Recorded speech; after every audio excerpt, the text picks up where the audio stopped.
Yawn. Big yawn. Big stretchy yawn.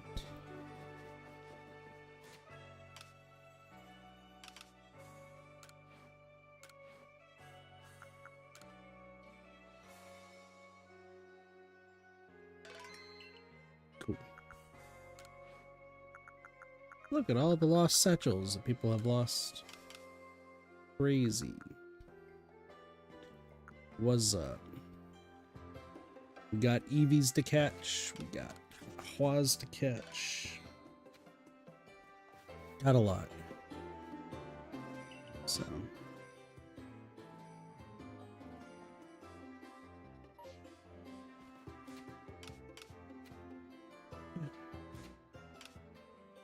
God, my brain's just not working.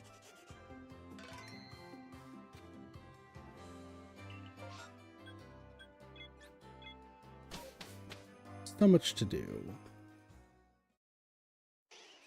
I slept for an obscenely amount of time. So much sleep. But it's fine. Let's see what we got here. Nothing of note.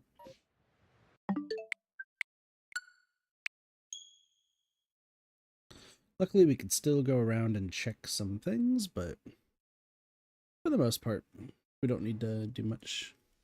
I'll be trying to save berries as much as I can.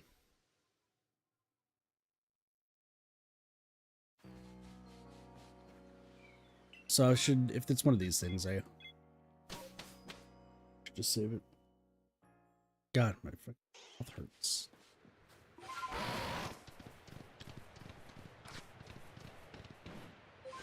So, the goal for today. At least one Eevee, one Basculin, or the Hua. That's all I'm really looking for. We'll check the usual spots. I got the general idea. If anyone wants to trade, because why not? That's fair.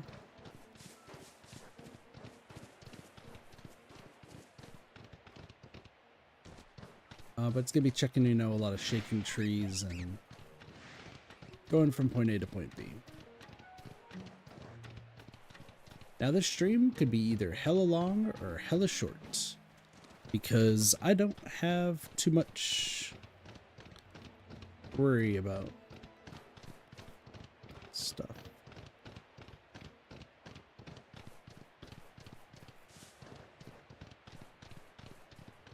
Shaking trees apparently does not exist.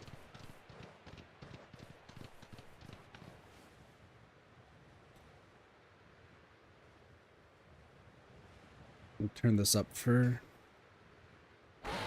chat, but it's just not needed for me. Shouldn't be. I'm getting better with audio. That's the good news. I think it's like my one quote-unquote weak point. The Bidufaria.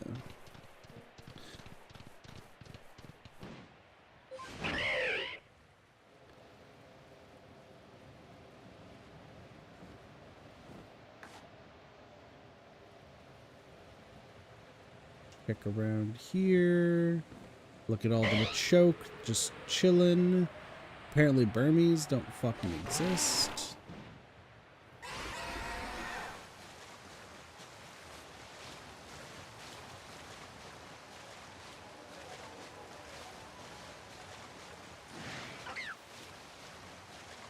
It does need to be daytime at some point, but not during this.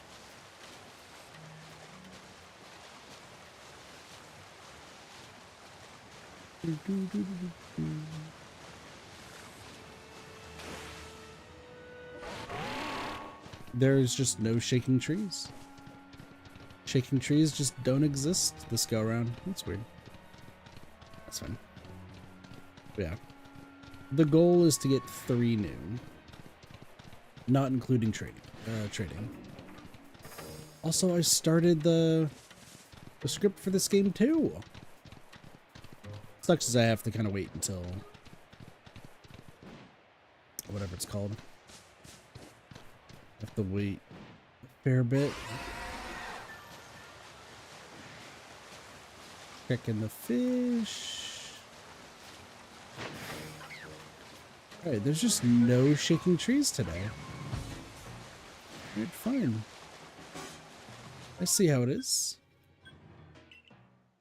Can't if I'm being targeted by a wild Pokemon. Crazy.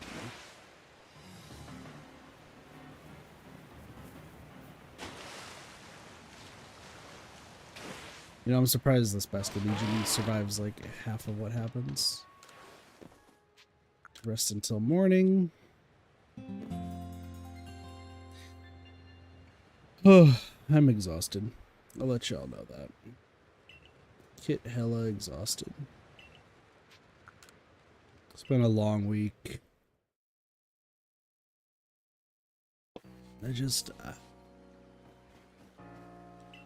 I can do about it. Oh, shit, son.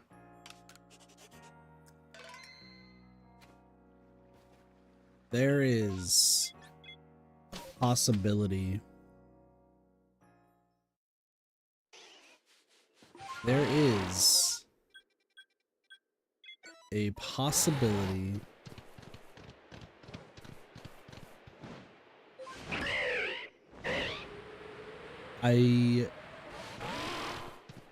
we hope for the best.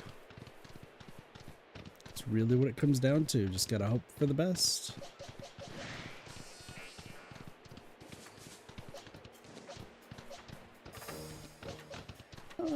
I think Barboach is just gonna be our play here.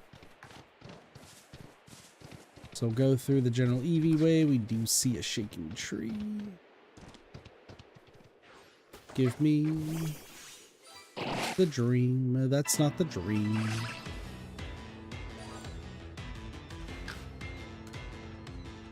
I like how I said last stream that the Alabaster Icelands was like we'd never have to go here again and it's gonna be okay. Lo and behold, I was wrong. If I can get one Basculin, we're in fucking business. I'm like terrified. This one hunt alone is by far the scariest of all the hunts.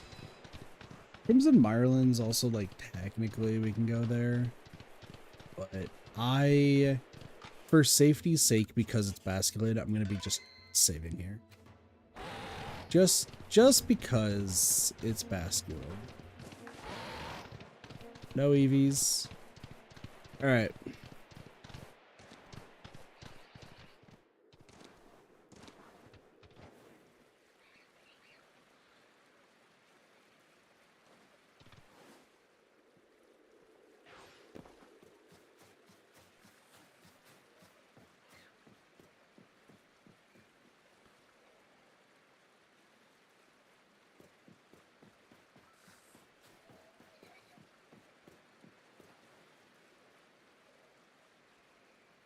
Nope.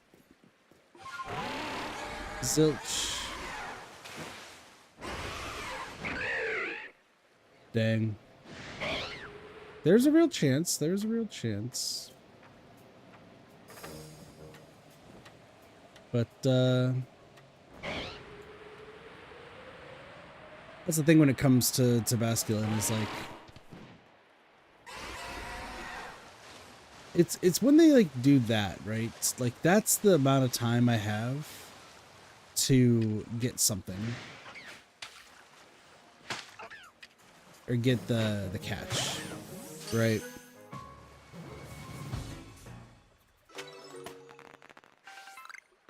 Lower that just a little bit for y'all. Also, not me just completely forgetting that the balls are annoying to use, but that's fine.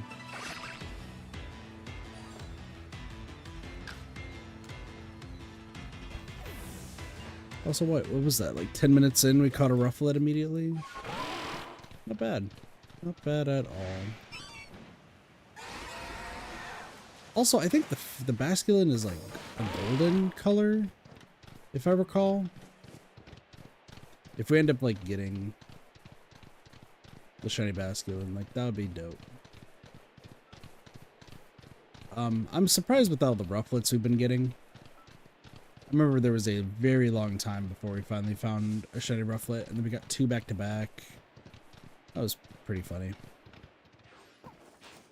Burmby's been a while. Yeah.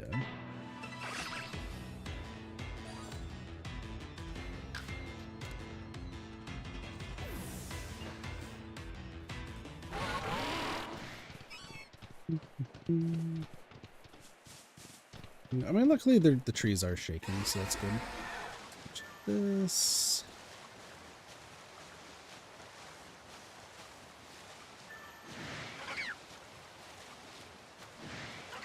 I can't even see what I'm looking for when I'm doing that. Look at that alpha basculin. That spot is like prime alpha basculin material.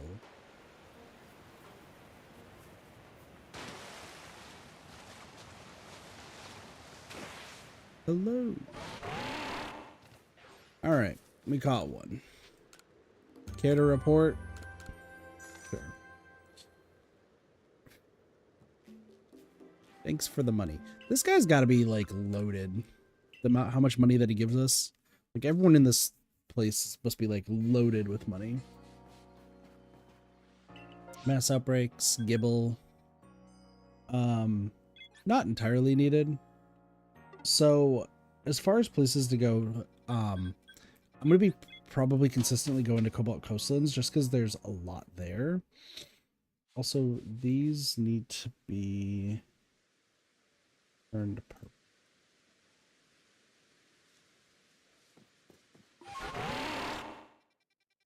The way that I want to do this, still go this way. Bright and sunny. Good omen. Woof woof is a possibility here. It's weird when it comes to Cobalt Coastlands because there's so many Pokemon that we need. The only problem is like we're not like the route is still widespread, you know? We're looking for everything. Well, everything else I can like kind of cut out different areas and should be all good. The Cobalt Coastlands is still like, yep, you need to go explore everything.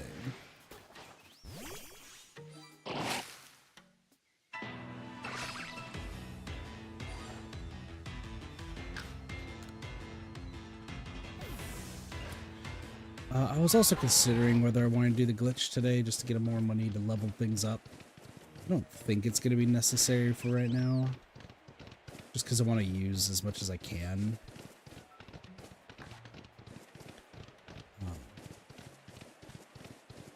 Really, a lot of the water Pokemon are going to be our general just...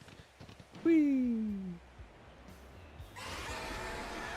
What's interesting about this route is that I have to actually go all the way around this island, which, while there isn't that much basculin there, it's still a fish, so we are going to save. I have to save before any basculin runs just because I don't bring smoke bombs, and I think it's much easier if I just rush through it.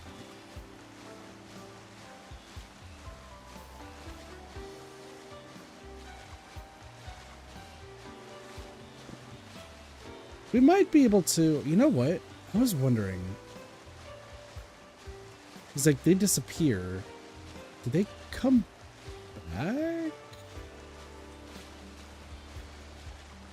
I don't know how long the respawn is on that.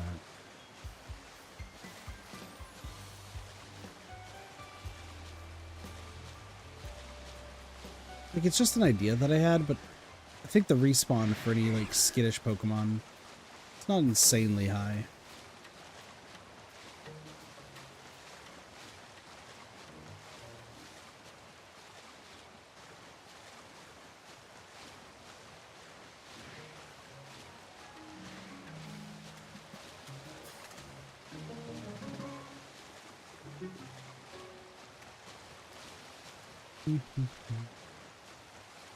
Yep.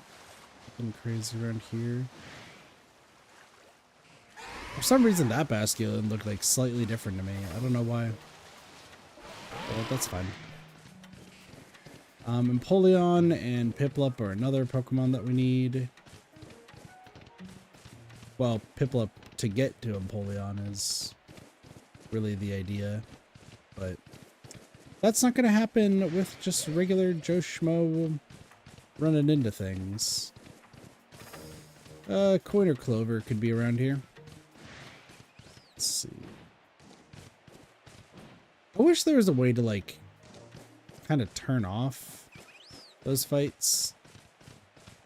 No, you can just avoid them. It's like, you don't need to fight them. Like, I'm just gonna trounce them anyway. Unless I'm bringing the squad that just is, you know, a bit weak. That's fine.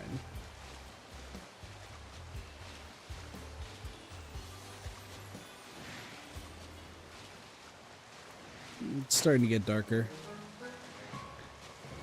I was like debating whether or not how this would work. I also don't need to see Finneon. You know. Shellos, are any one of you cool? Nope.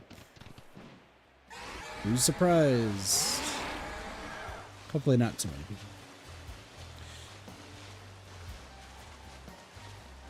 There's also like Happiny that could technically be here, but I'm not holding my breath on that. Remoraid's our next one.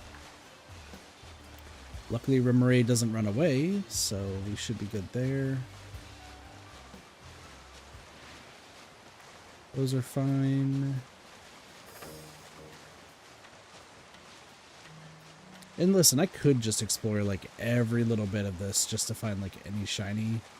I really don't care. I don't really want to see a shiny of something I already have. I already have enough trade fodder as it is. I don't need more. Okay, so it's the last rock here is when we want to cut across. Because there still should be Remoraid. Yeah. Okay, we're coming up with the route. We're coming up with the route. Now we're going to hear a whole lot of switching for a bit. Getting another Quillfish would actually be really cool. Specifically for trading purposes. I think more people would want to trade for Quillfish. A sentence that was pretty much unheard of, you know, years ago. Generation, what, 2 is when the fucker showed up? And people, like, there was no way you would trade a Quillfish for anything meaningful. Like, Quillfish was like bottom of the barrel back in the day. Now, playing Arceus, it's like, yo, give me that Quillfish. That would be dope. And I'm like, no, we could, if I were to find one. However, it's not my prerogative because I already have Quillfish, so it's just if like we run into one. Tentacool and Tentacool are kind of another one to consider, but oh, hello.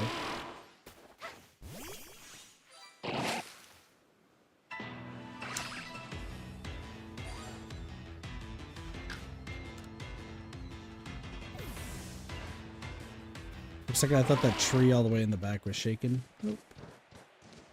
Only the shaking trees we're looking for. We don't need the ducks. Somewhere a Sparkertons is upset, but that's fine. I also don't need to go further down. These trees right here we do not need to check, and I only know this because that's where Apoms are going to show up. There could be a combi, but like very, very low odds.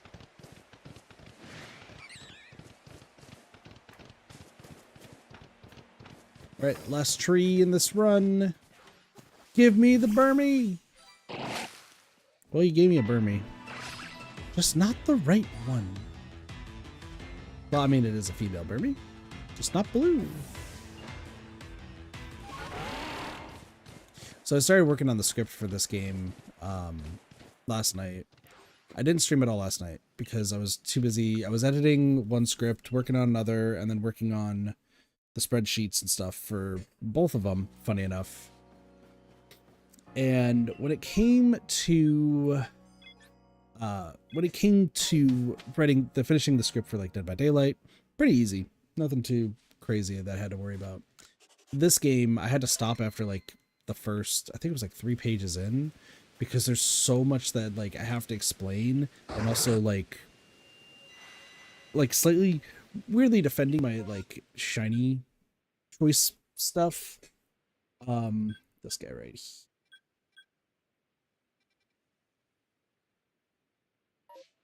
Okay. I'm gonna save our berries here. Yeah, because once again, we're only doing the shiny hunting stuff just so we could do like the Path of Solitude for it, but I don't entirely care about them after that.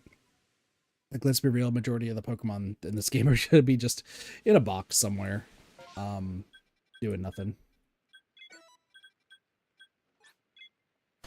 So I don't entirely care about the shinies. I just want to get them all for, do I need to do anything? Cherums, that's right. Also, nighttime. Nighttime will happen later. I should make... Nighttime is gonna happen soon. Sorry, I'm very indecisive. Boxes can have rotoms, by the way. I need to remember that. But because we talked, I talk about it in the script, like most of these shinies that are being caught are like legitimate and like cool. But then you have the trading aspect, which some people be like, well, that's somebody else's shiny, like you didn't touch it yourself, it doesn't mean much. Which trading is an integral part of the game. So like I'm defending my choice on that. But then, like, at the end of it, I also was like, well, there's also past kit and, like, you know, using, you know, interesting methods to get Pokemon. Like, that was past kit. Past kit may have, you know, not gotten them in what most people would enjoy. But also, like, they're there, so I'm just gonna... not worry about it. And like I thought about it some more. Oh, they're just over there. All right, cool. I was like thinking about it some more, and I'm just like, it feels weird that I'm just kind of like defending. Like I feel like I have to defend myself on this. When in all, it's like, yeah, okay, I'm defending myself for past kit's misdeeds, sure.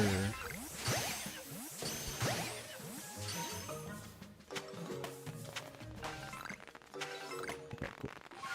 Also, I need to check the Magnezones. Let me see.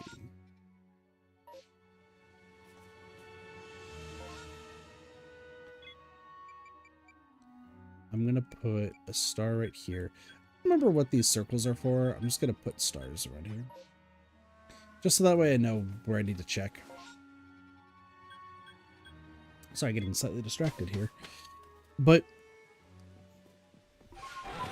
I'm mostly, I had to like think about it some more and then be like, you know what? No, this is what I want to do.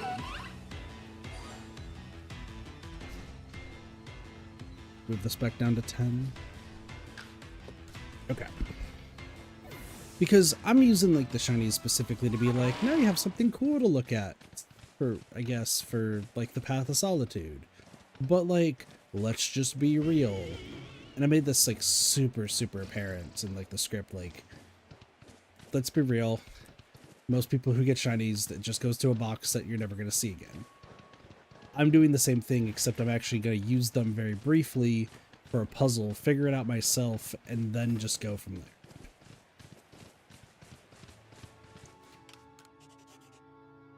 And I think that it might not be completely taken well when I like make that, just specifically because like there's gonna be some like purist people who are like live or die by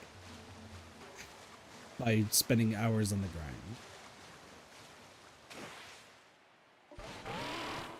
But like after reading like the first 3 pages before I had to stop because I haven't done the Path of Solitude yet, and I just want to hold off on that part of the script. Like I thought about it and I'm like, you know what? I actually really like this.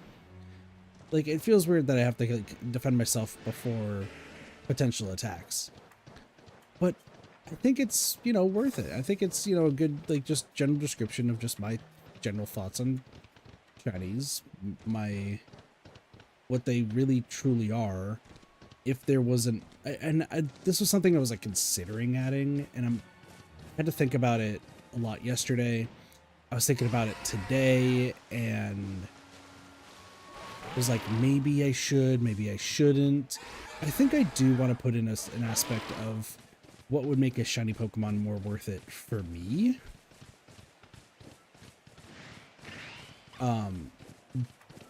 But also alluding to the fact that, like, while it would be a great idea for me, this is not where I want to go. I just realized I know what trees to get. I don't need to do this. That's fine. Let's go check me. And we should be set. Oh, it is... Here is where the second Magna Zone is. Which we should be able to hear the chime. Worst comes to worst.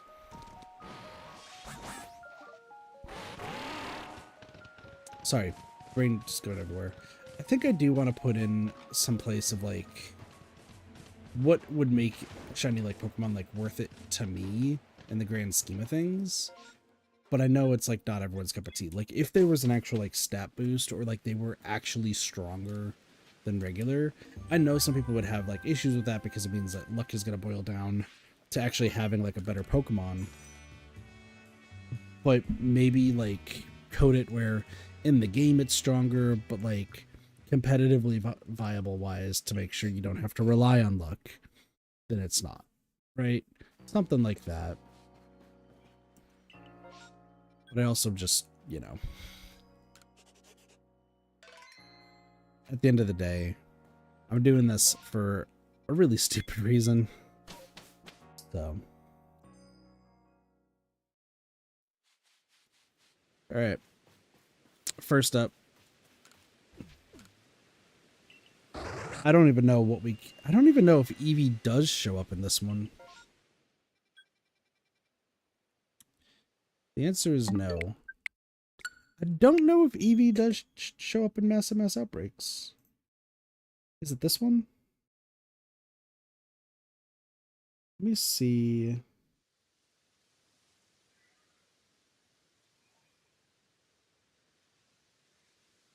Outbreaks. So that's okay. So it's orange. Let me go to Obsidian Fieldlands real quick.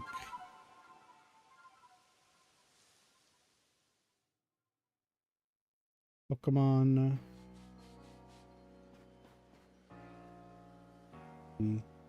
Eevee's only mass outbreak.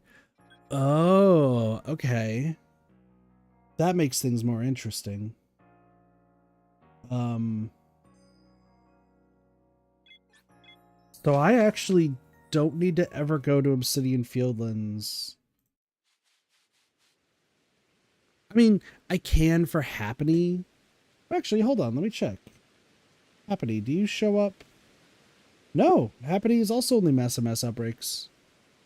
Or sorry, only mass outbreaks. So I don't need to. So shinies are just for decoration? Yeah. That is exactly right. This has potential. There are 3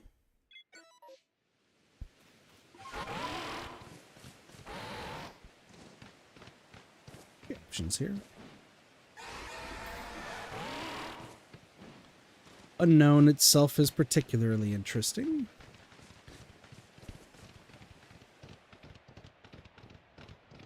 It's a decoration that like hardly anyone will ever see. Is probably the best way to put it.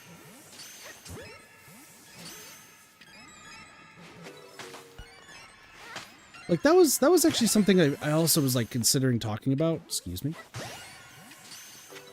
Like, if you have like a bunch of friends who play Pokemon, then cool. You're gonna like having shinies you can show off to them. But how many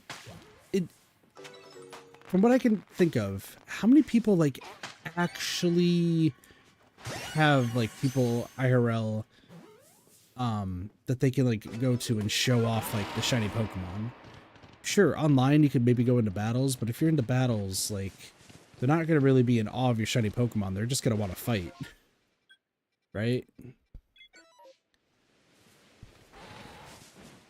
And unless you're like a streamer, I guess, or content creator, then sure, okay. Then, okay, you could argue that like getting shiny Pokemon would be cool in that aspect. But then there's gotta get to a point where at some point it just becomes like, yes, palette swaps. I do want to watch every palette swap gotten in the world. But once again, there are people who do it well, in my opinion, and then there's other people who don't. I'm not going to slander anyone's name again, because that is... Excuse me. Just... meh. But, like, I think the person who does, like, maybe shiny hunts, like, interesting in my opinion... Well, I don't like the general, like, reaction of it, because... it's just a palette swap, in my opinion. There's no reason to be, like, surprised about it, especially if you're grinding for, like, hundreds and hundreds of hours. Johnstone on YouTube. Hello? Oh, hi.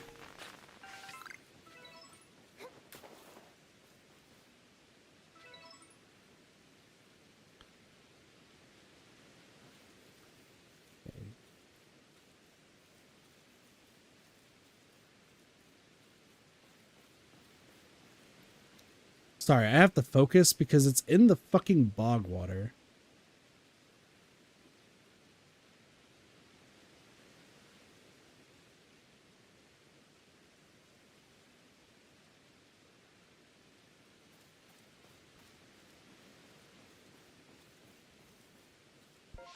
Let me see if I can reset this.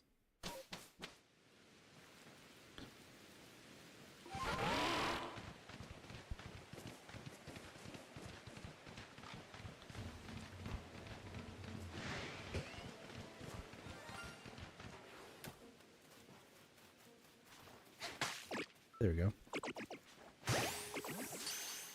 Well, that's one of them. Cool. All right, cool. Well, that's gonna be gone. So I don't need to worry about that. Delete the cells and shift up. Cool. What else do I need to do? Cherubi, Combi, and Vespiquen, so I'm just gonna have to go straight north.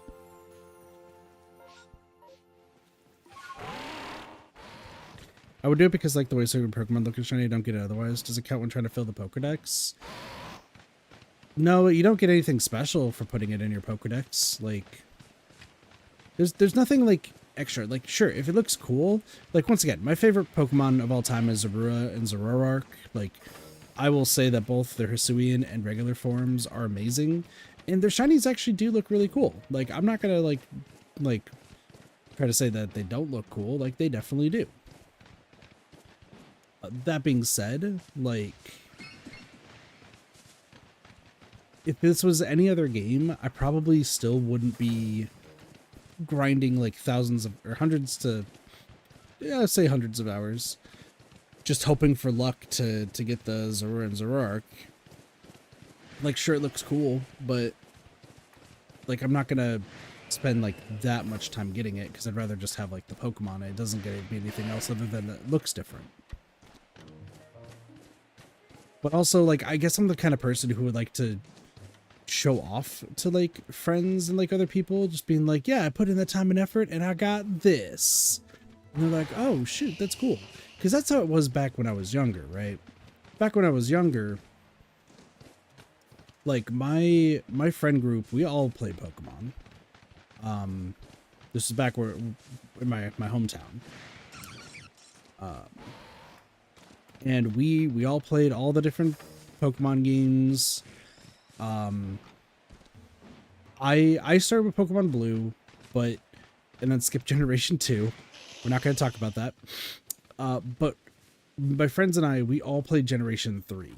And like, we played Generation 3 a lot. That was the big one. And then when Generation 4 Diamond and Pearl came out, that was like our bread and butter. And at the time, I don't think we even knew shiny Pokemon existed. I heard in the past that, you know, there was always like the playground rumors, like holding down and spamming B was gonna like help you get Pokemon, like capture them faster or something like that. Hindsight really dumb, but you know, nowadays funny to look back on. But I don't think I knew shiny Pokemon existed probably until Platinum. And the only reason for that is because that's where I got the shiny Luxray. I might have known about it earlier, but like it was never like on our forefront. And then I think after the Luxray, that's when we all purchased Action Replays and got our parents to buy that, and then we just hacked them in as kids. I definitely don't do that now. I don't own any of those devices anymore. Yep. Nintendo, if you're listening, I don't.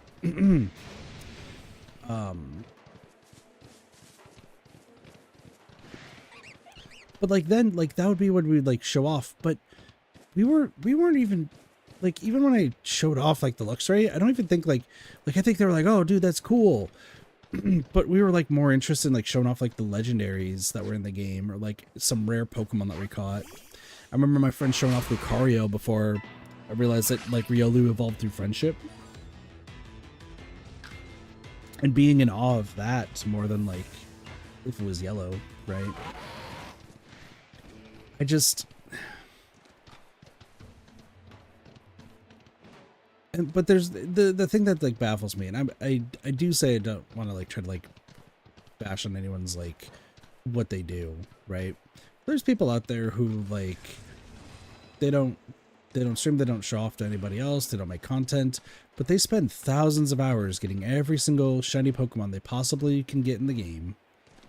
They have their own, like in Pokemon Home, they have like the Pokedex maxed out with shiny Pokemon. It's taken like 10, 15 years to do that. And it's just like, I feel fulfilled. I have caught every single shiny Pokemon you possibly can get. My life is complete. Like if that's your life goal, I guess good on you. I don't think I can ever understand that being a life goal, and also just like kind of keeping it to yourself.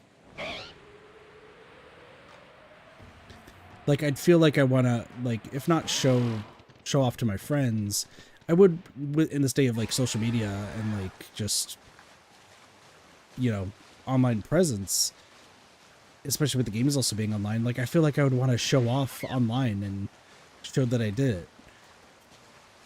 But then you also have, at the same time, you have the naysayers who are going to be like, okay, but how many of those are legitimate? And they expect you to go through every single one and recall, you know, when you got the shiny, and you know, if you got multiple, like 20 on the same day, like did you just play for really long and have no life, or did you hack them in? Like, I feel like it's just more trouble than it's worth. But once again, this is my opinion on it. And, you know, there are people out there who, once again, they spend 10, 15 years, they got every single shiny Pokemon. Legitimate means they have an entire Pokemon home of every single possible shiny Pokemon. And in their hearts, it's like a huge accomplishment to them. It's like the best thing that they could accomplish in life. And if that makes them feel happy, then good for them. It's just, I will never understand it. Like, I would see that and be like, cool, but why?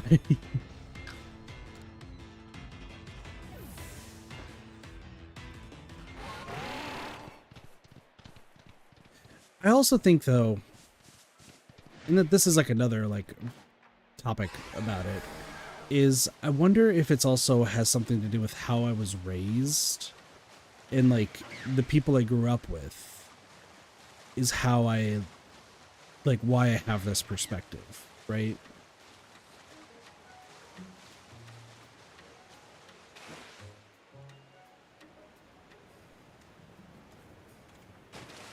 Because I was definitely like brought up on a whole, if no one knows what you're doing, like it's pointless to do it.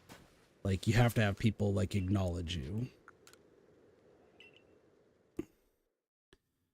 And like if you're the worst person, they're gonna acknowledge that you're the worst. If you're the best, they're gonna acknowledge that you're the best. Anywhere in between, it's not worth it. And I think about that and I'm like, damn, that sucks. But then at the same time, I'm like, well, okay, well that's like probably a shitty mindset to have. That's really all I knew growing up. And that I think that also goes to show like why, especially like when I'm playing, if I'm playing with randoms and like Dead by Daylight, or if I'm playing friends, like doesn't matter. I am doing everything in my capability to show that like I'm like the one to beat when it comes to like DVD. Now I'm by no means top of like the fucking food chain in that game, but I still want to make sure I'm performing to a good enough tune that, you know, that I know that the people I'm playing with like notice that I'm actually like good. And that's definitely, I'm pretty sure that's definitely with specifically my dad. Growing up and playing sports, him just getting into my brain. If you're not like winning or doing well, then like what's the point? You need to be doing well. You need to push yourself to like the absolute limit. If you think you're just gonna be your last place, like that's not gonna cut it. It's why like when I was on the swim team when I was younger and I kept getting 7th or 8th place. No, there were times where like my dad would be like, oh, you know, better luck next time. But I could see in his eyes, like, did you really got like 7th or 8th? Like, you suck. Come on, you're better than this. Like, now they know you as the loser guy, not the guy who can swim. Luckily, I made up for that in swim team by whenever anything was underwater. I was the one to do it. Like I could hold. At the time, I could hold my breath for so long. So long that a middle school, high schooler could do.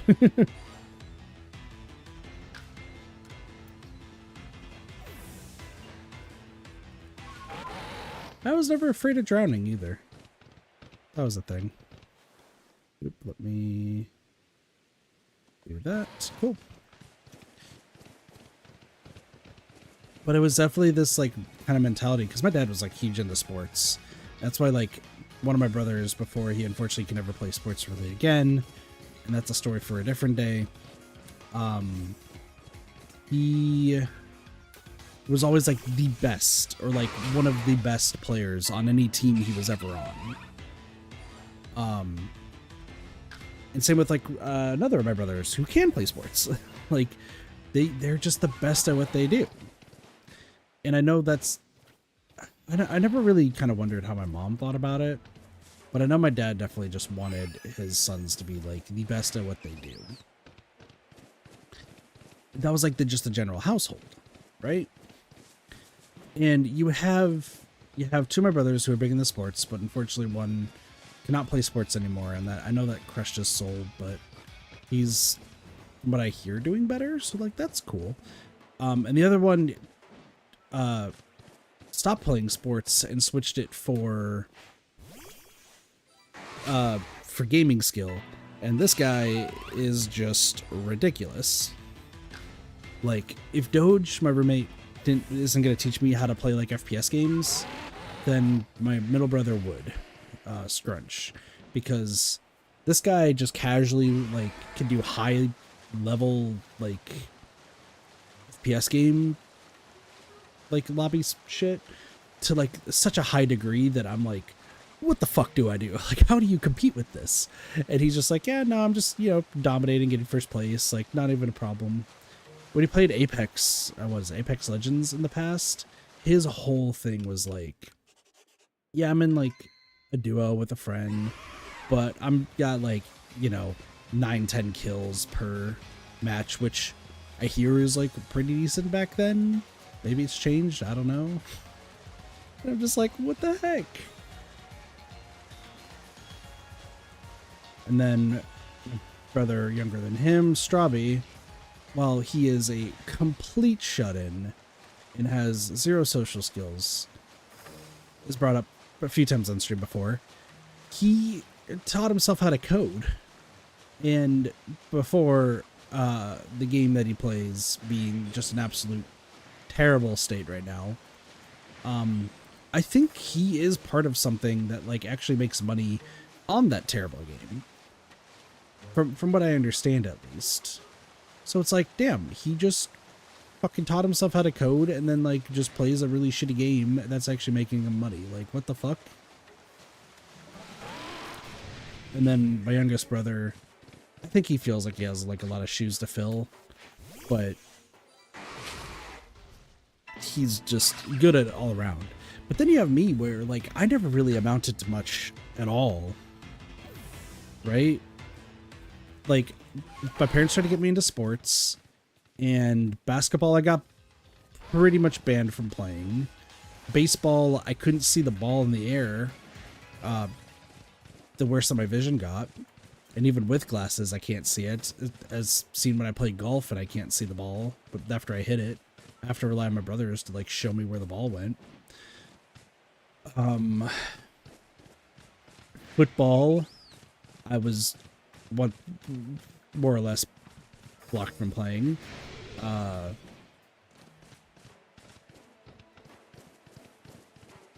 Golf is bad for me.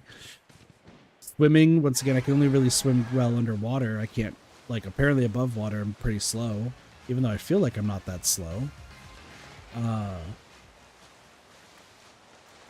Weirdly enough, considering all the times I've been like pretty much barred from like playing some specific sports, probably boxing might have been something to take up at some point. Probably should have followed through with what one of my friends did, but whatever. So like I never really amounted much there. When I was on student council, like I thought I could like impress everybody with my leadership capabilities, which then got me reduced to being relegated to just sitting in the corner of the classroom for the most part, and everyone leaving me out of everything. So like that fucking sucked. At least I have the power of charisma. I think that's something good that I have, if that student council life was anything. Also, B, you put something. Sorry. Supposed to be useful growing up instead of being the best, which kind of hurt my mood when I play games because I'm very bad at them. Sometimes games are difficult. You die in the prologue. I personally, I don't think that's that bad of a thing. But, you know. Yeah, being pushed to be useful. Like, that's just a rough... It's just like a rough, like, mindset to have. As well. I thought that was purple and like it just didn't make a noise. Like that was weird. Yeah, I just shrug my shoulders a lot of the time at just some of the crazy mindsets you could have like growing up and just nowadays.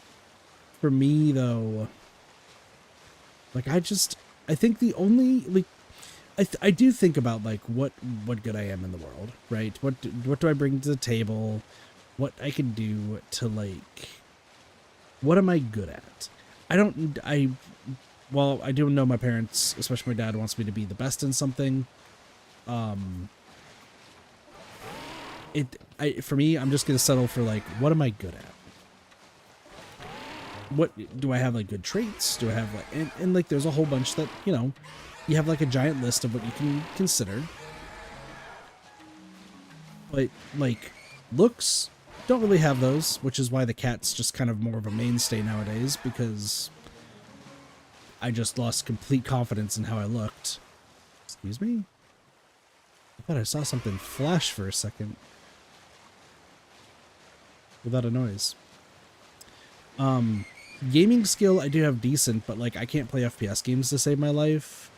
And I'm always feeling like I have to like one up like everybody else. So maybe not like the best mindset to have. Sports, once again, I was barred from playing a lot of sports.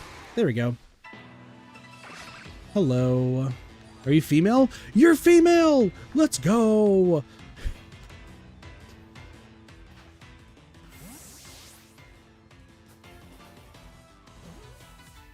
Okay. Shift this one up. Sorry, I need to adjust this.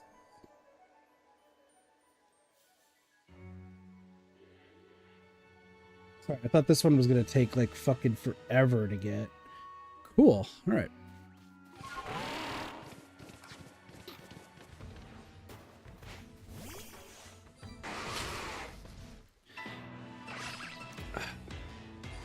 I think if I had to like think of like what traits I'm like really good at, because even like when it comes to writing, I don't think my writing like is that. I think my writing could definitely be better, but that's also me being like my own worst like critic. So maybe my writing is a lot better than I think, and like the stories that I can come up with, I feel are pretty decent. But if there is one thing I think like if you had the what is it, the IRL like skill sliders or whatever that you want to call it, like if Kit was a character in like a Fallout game or like an RPG, what stat would he have like maxed? Weirdly enough, and this is 1000% tooting my own horn here, I would have to say his charisma. Though, does it come through on the streams? I'm not sure. Like, once again, I don't watch my own streams that often because I'm not happy with like my voice or like how I look a lot of the time. But if I've learned anything like high school, even though I was the worst at like saying my speech for, what is it called? We had a speech that we had to do for like student council, like elections, right? To be student body president. And like, I got myself out there as like for the whole election thing. And I just like having to read from a teleprompter and no one like really telling me like what the best way to do it and where to look. Like it was very obvious that like I just was not used to it or were comfortable with it at the time. To which some of the teachers who watched were like, "Buddy, you suck at that." And I was like, "Yeah, that's fair." But the fact that I was able to like really get like the whole student body to rally behind me at that time, and like, you know, even with like my awkwardness, the fact that like everyone else was saying like empty promises, and I was just like, y'all, let's be real. I'm not gonna be able to change a single thing here. Like, that's not up to me. That's not up to you all. That is up to other people. Like, this is the breakdown. And like, people like that, and people also like that I was like the sound guy and the one who played music during lunches. Like, there was, you know, I did a whole lot. And then when this is weird to say, but it's I feel like it's the very American thing where the actual like voting for the student body president, like it was actually rigged, which once again, most American thing to say, but like it was actually true in my case. That was it's so funny when you think about it. But no, for reference's sake, they say that I lost by like 5 votes. That was like super, super close. And then like the third place person was like 5 votes behind me. But I had a friend who like completely on my side and everything said that like, no, you won. But the person who quote unquote beat you had already lost like 3 times in a row from like being just body president of their like class, that, and they're good friends with like that entire class, so they just gave it to her. I was like, oh, okay, appreciate that, but like I also just didn't care. But it was at the point where they told that student body, like my own class in that student council, barred me from like wanting to doing anything, like pretty much any like power I had within it. They just pushed it to like friends. Oh, I got pissed at that. I got absolutely pissed. As one of my student council friends from a different school always said, I was pissed with a capital T. True story, one of my favorite things that anyone's ever said. I'm pissed with a capital T. But I then just, and I've talked about this on stream quite a few times before, but I just waged war against my own student council that I was a part of. Which is why I say, like, I feel like my charisma is, like, pretty good, is even though, supposedly, I lost and, you know, that was the be-all, end-all, like, it was a close match or anything like that. After knowing, one, that was false, but also, two, that people, like, even people who I haven't interacted with, like, in the school at that time, the fact that I just, like, essentially did, like, kind of pseudo speeches and, like, chatted with everybody, I thought there should be a tribute there. I need to stop hitting all these random trees. I need to remember which ones I need to hit. Hold on. Which? Let me go back to... but the fact that, like, I was able to, like, sway a whole lot of people and then just have, like, so many people. I wouldn't say everybody because I think that's being too, like, facetious, I think is the best word of me. Or too shallow of me. I do think I got majority of the student body at my school to just hate our student council. While I was in student council, it was like, hey, just want to let y'all know, Kit's great. By the way, everybody else except for like 2 people that are in this, terrible, absolutely awful. Like, they're doing this, and this. Like, I wouldn't stand for that. I think I've talked about it on stream before, but also that year I in turn also had that prom be like the worst performing prom at that school. That was amusing. I didn't even go to my senior prom, but also like I waged war against it. And then I found out, like, even with like the jobs that I've had since then, I always am in like everybody's good graces, like all the time. Even if I do something, like I think back to even like my banker job I had like semi-recently, where I did a massive fuck up, massive brain farts, huge fuck up, like actually terrible. And normally people would have gotten like probably fired on the spot or like at least like leave for like quite a long time. I'm not going to say exactly what it was because it was a brain fart. It essentially lost money, but like we were able to like at least get it taken care of. It also wasn't even fully my fault. Very, very interesting thing. But excuse me. The way I was able to like talk my way out of that is great. I was talking to actually one of the people at my work, one of our patients today at my work, where they just openly were like, yeah, you know, as much as I like don't want to be here like ever, and that's not like a dig towards you, kid, like I actually will come in and just chat with you if that's okay. And I'm like, it's not, but like, you know, cool. Um like I don't mind like chatting and everything, but there's a few people who are at my work not even for like what they should be there for, but because they just want to like chat with me because, you know, I gave them such like a good like first impression. It's like it's rare, like the patient in this case was like, you know, I like all of y'all, but there are times where like, you know, I don't want to have to talk to y'all about this or that going on.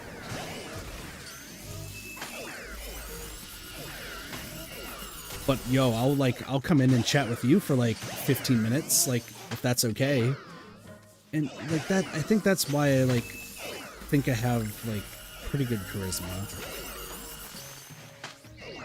There's also like the previous jobs that I've talked about where some of my managers say that like one, they say that I should be in a manager position. My current job is saying that I should be in a manager position, and I keep denying it, even though I'm more or less about to be forced into it. Long story. We don't need to go super deep into the details there. But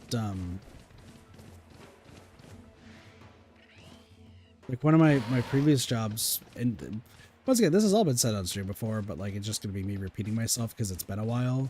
It was my old boss when I was a scheduler that she fully was like, because of how much you do with damage control and like how like perceptive you are. I guess my perception's also like pretty cool. But also like you damage control like so much stuff. There are 3 alphas next to each other. Okay, that guy just had a fucking tantrum. Okay, chill, bruh. Chill. You don't need to, like, fucking scream until the fucking sun gives out. Like, Jesus, man. You know, that guy was angry. No, just the fact that, like, she said that, like, with how, like, aware I am, with how, like, I'm able to talk to people, and even if they're mad at me, like, I can just talk my way out of, like, a lot of things. There was a whole point where, like, I even got my manager to, like, be in tears and everything over, like, essentially an experiment I had to do because I had to figure out somebody who was, like, actively trying to undermine me at the job. So I had to spread a lie, and I had to do it without telling my manager in order to, like, make it work. And it did. I found out who was lying, and we got it all completely taken care of. But it involved my manager crying as a result because, like, I knew what was going to be said after the fact. But, like, after talking with her, she's just like, I should still be mad at you. I should, like, you know, you need to be, like, punished for this or something. And yet I'm going to let you off with just simply a warning because of how you, like, talked your way out of it. And then she's even told me that numerous times while working at that job that I should be on Big Brother solely for the fact that my ability to just talk my way out of a lot of things would get me pretty far.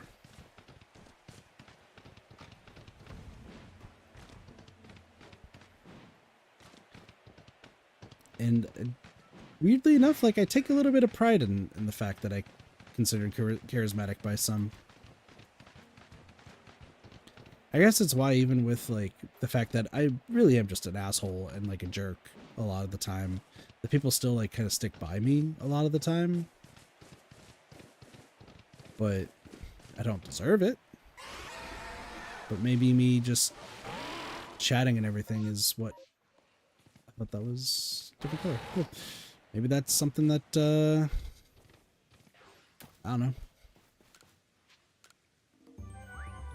It's just interesting to think about, I suppose. And yes, I do keep up with like Big Brother and like reality TV and stuff. I personally am not a big fan of the more recent Survivor seasons. So I've not been like watching too much of Survivor recently.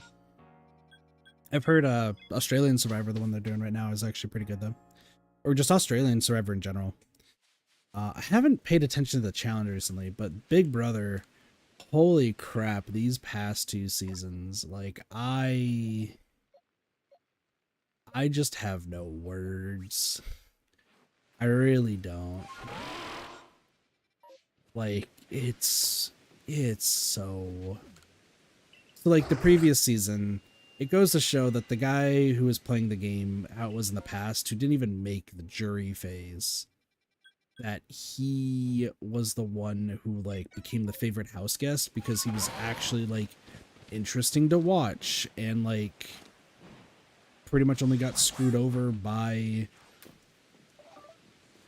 people who just didn't want anything to do with him and everything. Like the fact that like the person, like somebody who got out, I think it was like 5 weeks into the 13-week game, like that's crazy that you just that he was like the favorite. But then you look at like everything else that like happened that season, and it's just not surprising. Like it's like, okay, you have some people who are, that bird just climbed a tree, cool, good for you. You have like some people who, you know, they'll play the game really well, but I think too, for Big Brother 26, I gotta rewatch it because I think there's wow, he broke out, crazy. I think there's like more to it where it probably was more interesting than I like initially pegged it. But I get frustrated when I look at season 26 and you have like a pretty like good, just general all around decent cast, and something that one of the Big Brother YouTubers that I watch, like he pointed out, like this is the only time it worked was somebody going up on the block and then changing votes because like an emotional plea. And the fact that 2 people end up like switching votes because of like emotions, like it baffles me, because like you're in a game, and if that's switching your vote to keep somebody around because of pure emotions, like that, you're essentially slowly handing them the $1 million check. Now the guy didn't win, but I'd imagine if he played more to emotion, like that could have vastly changed the game. I mean, it's just like, no, you got to look out for those people. Like, you know, I believe like the guy was being like completely genuine and like sincere with like everything he was saying in his like speech that caused people to switch. But if I was in like the house, I would be like, no, that is somebody who is trying to like sway. Like they might not be genuine, you know, you have to think about that. In his case he was, so like good on him. But it's just one of those things. But I have to go back and watch 26 because I think there's more to it that like might not be the greatest. Like it sounds like it was like a decent season, but like not the greatest one. This season right now is like awful.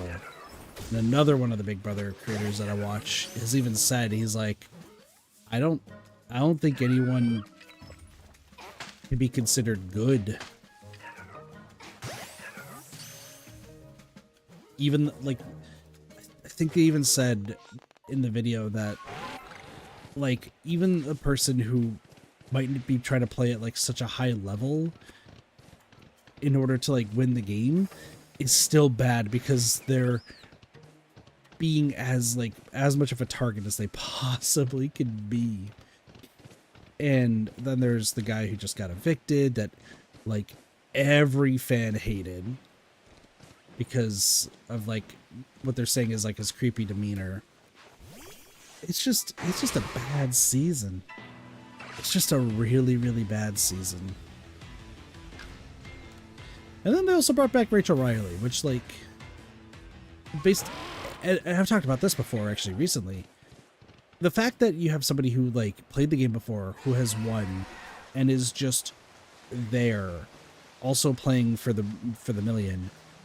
I don't know. I would probably want to get rid of them like ASAP. Like I would probably want them to just not win again. I'd probably be like, "Hi, thanks for coming to the game. Appreciate it. Bye." Like, they're all just like, "Yeah, we want to work with her." No, it's for the one person there that's like apparently playing at a high level for Big Brother 27. It's all about being analytical. Like I've talked about this before for people who are like, "Oh, how would you like play Big Brother?" Or, like, what would be like your general strategy? And I wouldn't want to reveal like, of course, all my cards, but a general note is you want to play the middle, but also like analyze to see where you need to shift yourself up in power levels. For those who don't know Big Brother, just a brief description. You're essentially in a house that's constantly monitored. Everyone on the outside, so like me, like just fans of the show, could just watch and see everything you're doing except taking a shit or showering. But like pretty much the world can see you, and you have to essentially be the last person in the house. Through a mix of like doing competitions and just playing a house.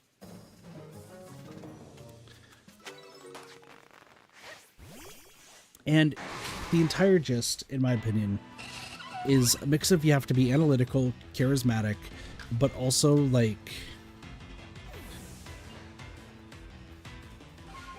placing yourself in a position to where you're not going to be seen as the biggest threat, but you're not going to be seen as the weakest, like, tag along, and then you can build from that. And that's a really hard thing to manage, right?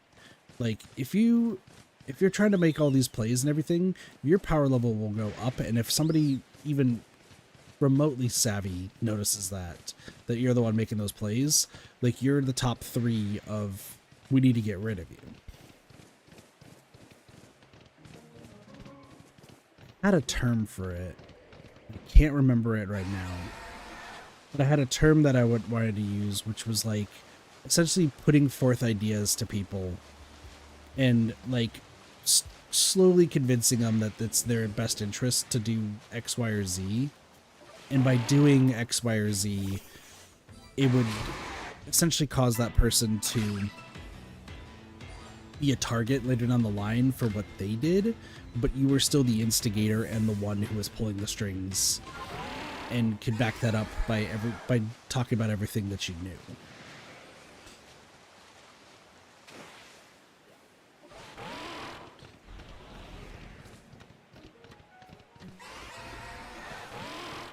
And essentially it's a mix of like playing the middle until you get to the jury phase. And then in jury phase, that's where you just want to kind of like up the ante, where you need to like analyze who's still left in the game, what moves have been made, can you argue that somebody else's move is stronger than you in order to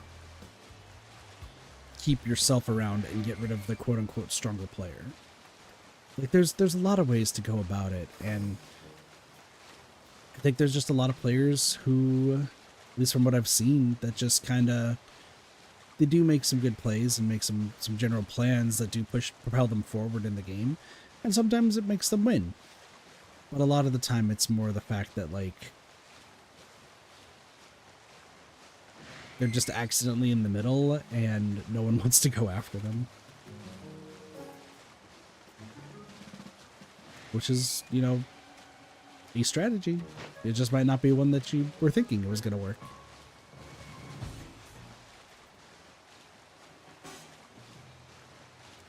I could just talk about theoretical reality TV. I wouldn't say, like, essentially strategies, I think is the proper way to put it. But there's, you know,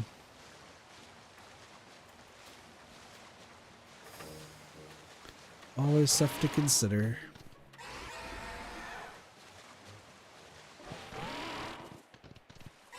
I don't know, I always think about like potentially applying to be on the show. What up, Sonny? How's it going?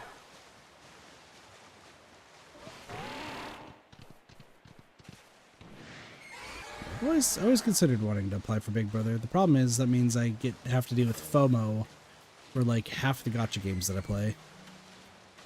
Which, probably not the greatest idea. But listen. Gotcha. Do you know how to do the permutation on Vulpix? Vulpix runs away, right?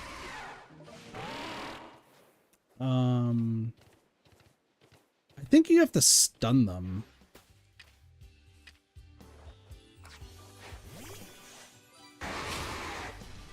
I think with Vulpix, I think it's best if you like stun them with sticky balls if you're trying to get them in like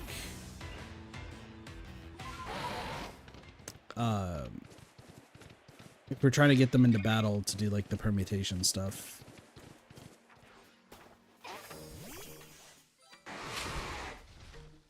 I thought somebody on that website, or like there's a Reddit thread that talks about the best way to deal with Pokemon that like run away to do the permutations.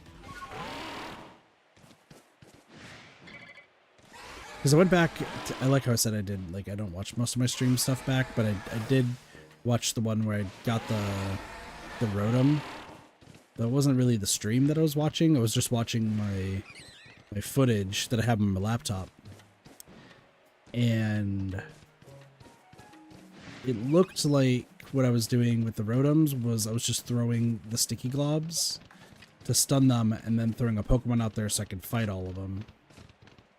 I haven't really tried it. Back to the other one. So that's the advanced, that's the ghost spawn. That's like the advanced technique.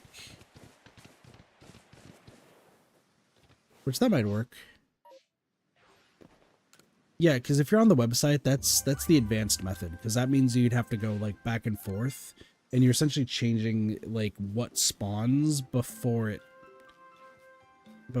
spawns, I think. I don't know the logistics of how that works. But if you're on that website, it's at the way bottom, it should say like advanced.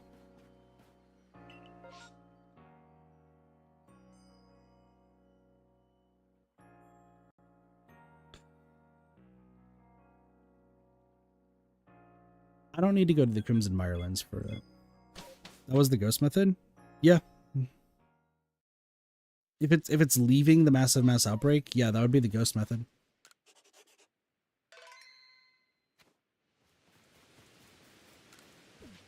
I think that's what it's called. Whatever that advanced mode thing is called. Oh, Rowlet finally has shown up.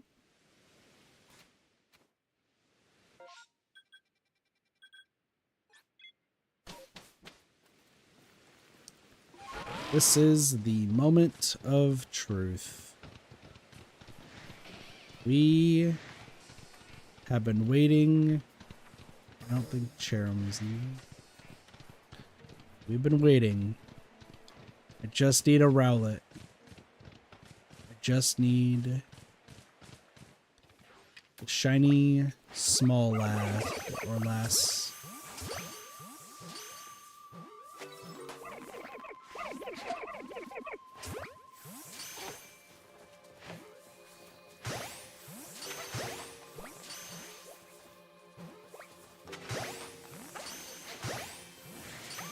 Okay, you're to tricks.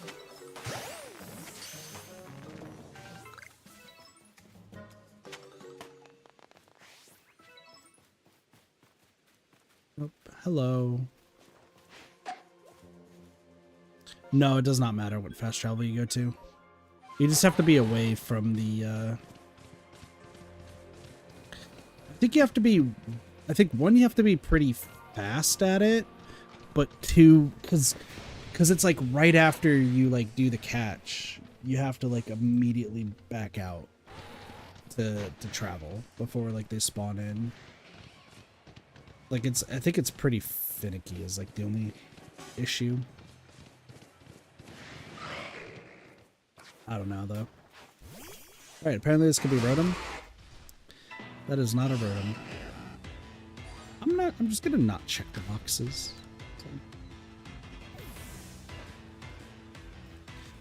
I've never done the ghost method myself, I just know that it exists. But from I've read about it just because I was like, there's a portion in time where I considered doing it.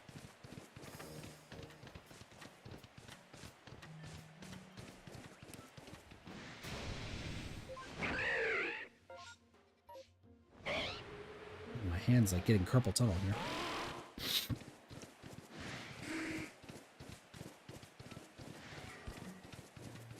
You know, I need to start working out.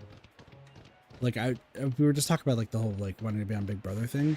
I think I probably want to start working out just so that way, one, I'm in shape for my own personal health, but also two, like wanting to no, stop. All right. To also be able to do like some like strength based stuff if I do for some reason decide to be on Big Brother.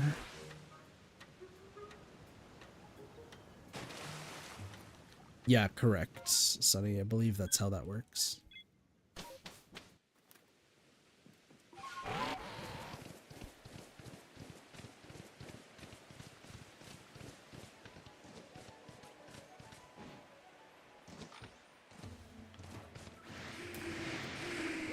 Oop.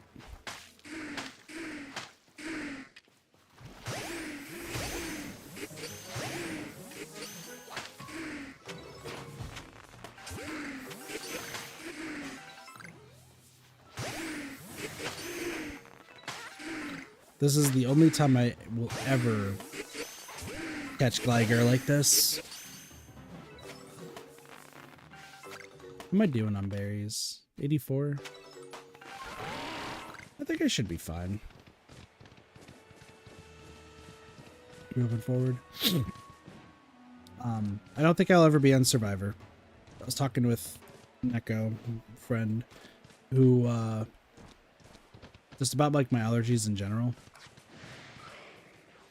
It was, wow, today was actually really bad when it came to my allergies.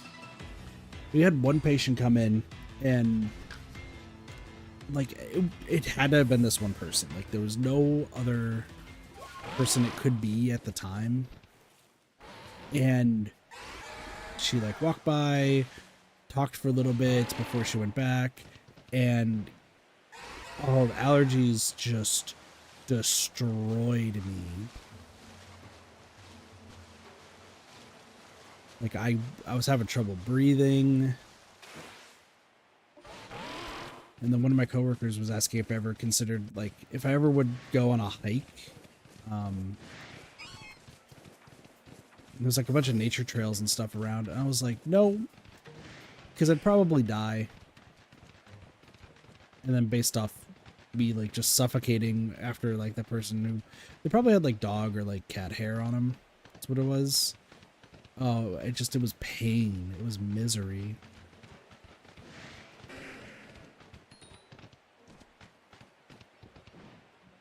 Allergies suck.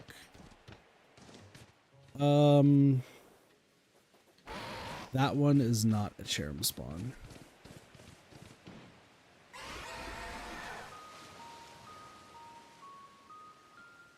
And that's not it either.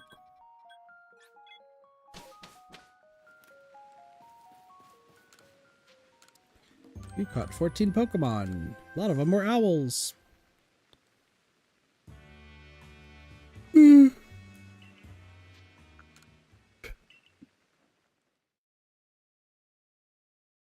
I always wondered like what life would be like without allergies. I mean, allergies suck, but I just don't like going outside in general. Allergies notwithstanding, so...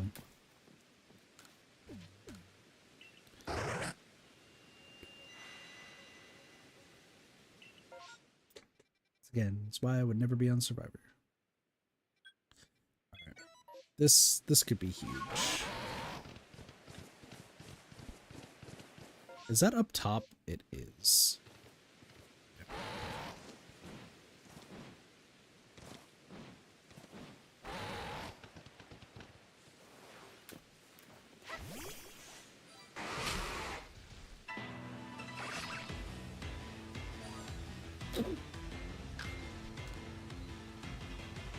Ah, gosh. Sorry, I'm yawning a little bit. Again.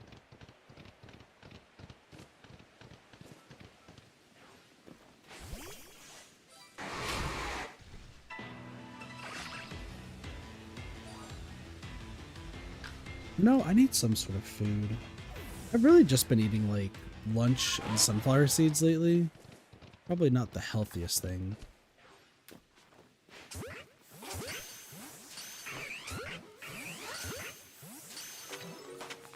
I don't even think my roommates made dinner today.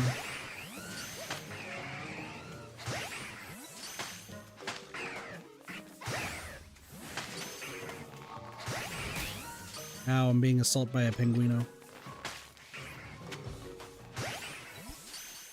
What did I even have today? I had a sandwich. Yeah, that makes sense. Sandwich was decent.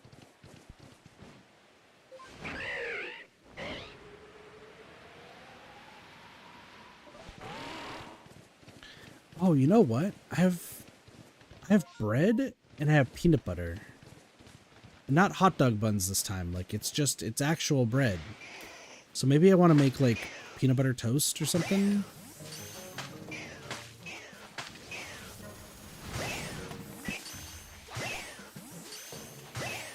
That sounds like a good idea.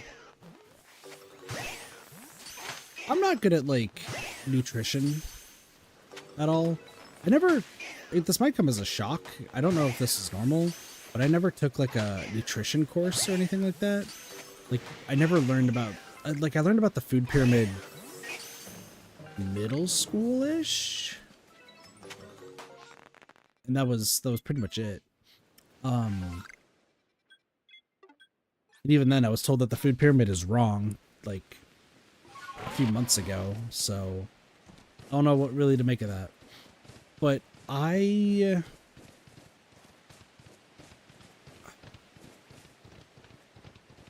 think, well, I mean, I know if I were to ask the question, is peanut butter toast, like, healthy? It probably isn't, but I think, is peanut butter toast a good idea for protein? Is protein the way? I don't even know. Listen, it's all I have.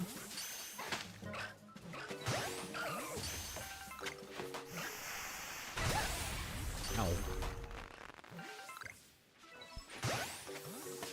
Peanut butter is. Gotcha. Okay. I need to figure out, like, food situation. Like, I'm bad at doing my own groceries for the most part, but mostly because, what the fuck? I try not to spend too much on groceries. I also found out that the grocery store I now go to, so straight up, this grocery store, pretty cheap stuff, but like really good quality, especially like the bread and the peanut butter that I purchased. And I also purchased copious amounts of soda and water because it's not that healthy. One, I think I need to see if there's like those like meals. I call them like 3-minute meals that I can make.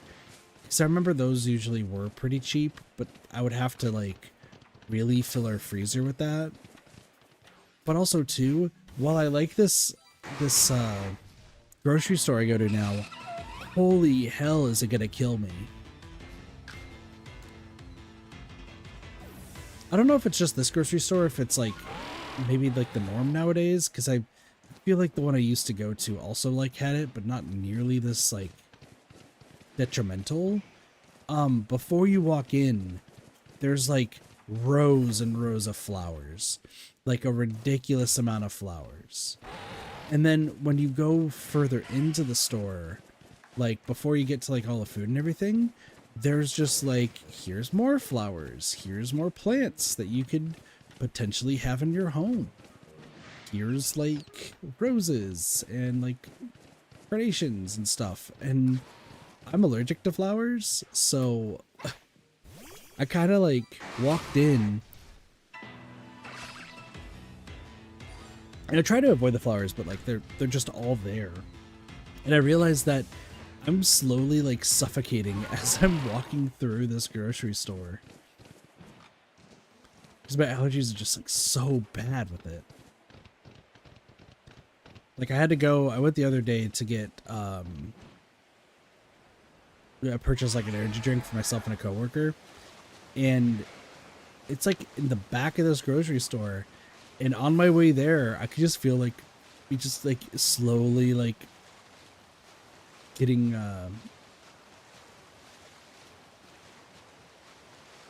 just like less and less air. I'm like, I'm gonna die in this grocery store.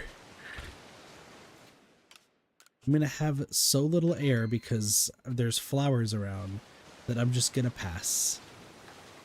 And I mean, obviously I didn't, but it was just one of those things that I just kind of was like, damn, allergies suck.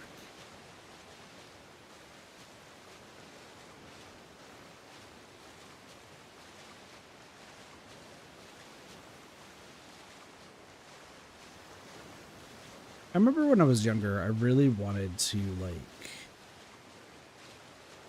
if I ever purchase a house or, like, move in with somebody, like, permanently in, like, a house, I always wanted it to be in like, a forest area where, like, I didn't have to, like, interact with too many other people. I would just live in this forest and just not have to talk with like society unless I had to go in to like get, you know, groceries or something from town. Now that I'm older, you know, one, not a good idea, especially for the guy who is allergic to essentially the color green at this rate. But two, I never realized how terrifying wildfires are until living here. And also, like, seeing what happens in California with wildfires. For the record, I haven't, like, had to experience a wildfire firsthand. I haven't had to see, like, yes, everything is burning around me and I'm dying. We've had just a really dry season here, dry summer, so like there's not that much rain. We're supposed to get a whole bunch of rain, I think, next week, so that should be good. But like, how do I put this? I keep getting like warnings on my phone that are like, by the way, wildfire somewhat nearby. It's like it's not close at all, but I can see why, like, it's sent to my phone, and I'm like, dang, I'm glad I don't live over there. And then like the more that it pops up, the more I'm like, okay, please don't get any closer, because I like this house and I don't want to, you know, have it just burn to the fucking ground. So, and then you have the California wildfires, which that in and of itself is just insanity.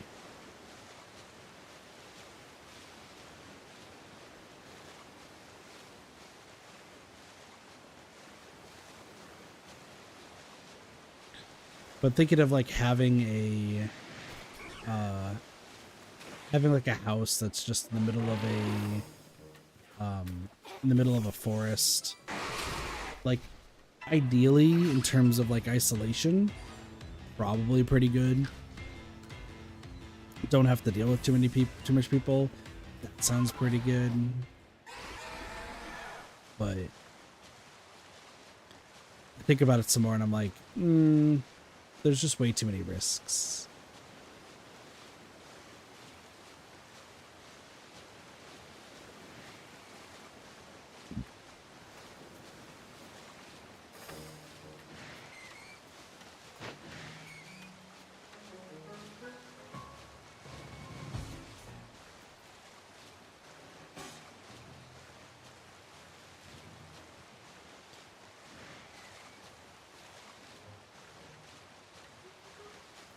In other news, did y'all, I don't know how many people pay attention to news articles and stuff for like gaming-ish news, or in this case, gacha game news.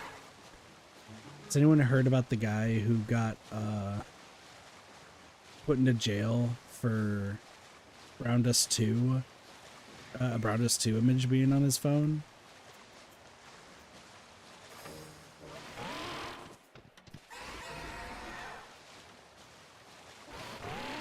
That shit is wild. Like, I'm haven't read the full article in a while. Wait, what? Yeah, so for those who don't know, Brown Dust 2 is a gacha game, and it is very, very firmly in the Gooner gacha game, degenerate gacha game market. The amount of jiggle physics and like awkward positions, and they just released a character, or it's a character that's already exists, but they gave her a new outfit, and it's literally her in a cow bikini, and there's a lot of milk everywhere, and we just don't need to go any further there. It's like real Gooner G-Gen behavior, classic kit behavior. I don't play the game, not because I'm not a D-Gen. I'm 1000% a D-Gen.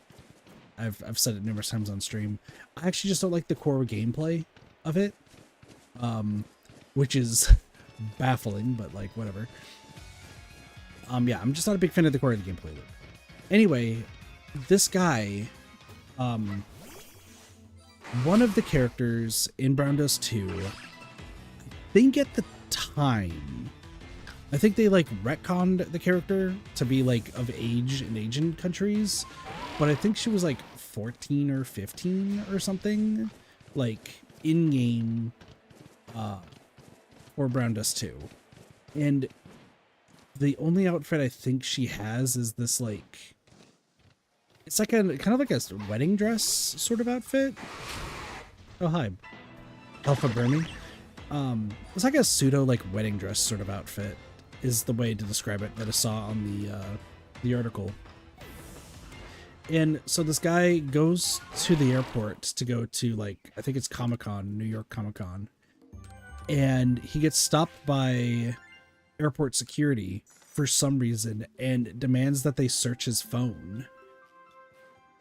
And I don't know what like compelled them to like want to search his phone, but they found like a one image or something of the character and then sent him to jail for having that image on his phone. Granted, there might have been like another image that might have been like more like Rule 34 or something. Like that could have been what it was. But like, I don't know what compelled them, first off, to like search this guy. But also too, like, it's a video game character. Like, straight up, it is just a video game character.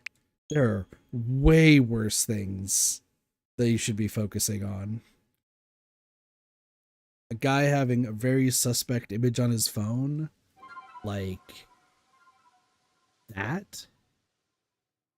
Yeah, no, if it was a real person, like, if it was a real person, like underage and like in like a compromised position, oh, send that fucker to fucking death row immediately. Straight up. No, like that guy dead DOA. But yeah, like a video game character. And like some people were even like, I saw some like comments about it, saying, yes, you know, jail the guy who just likes a video game character just a little bit, you know, weirder than the typical degen. But, you know, people who actively are mistreating like kids and everything and like are doing far worse stuff, nah, just not pay attention to them. It's like, Jesus. So I'm hoping like the developers of the game like help this guy out or like do something. But there are people like there's like general comments about it. It was saying like, this is why you back up your phone to your computer at home, so that way like if they do decide to search you for whatever reason, they don't find anything suspect. To which one guy was like, that's like thousands of images that I have to back up. To which the response was, ah yes, pure degen behavior. Which, you know, fucking fair point. Guy probably has like a shit ton of like video game boobs on his, or anime boobs on his phone. So like, predicts like based on like the type of commenter, I would assume it's probably boobs, but like, damn, thousands a lot. But I don't know. I would, what I want to say is like the reason why they probably searched the guy. This is just some like general knowledge, and this is actually not something I learned from a job. This is something I learned from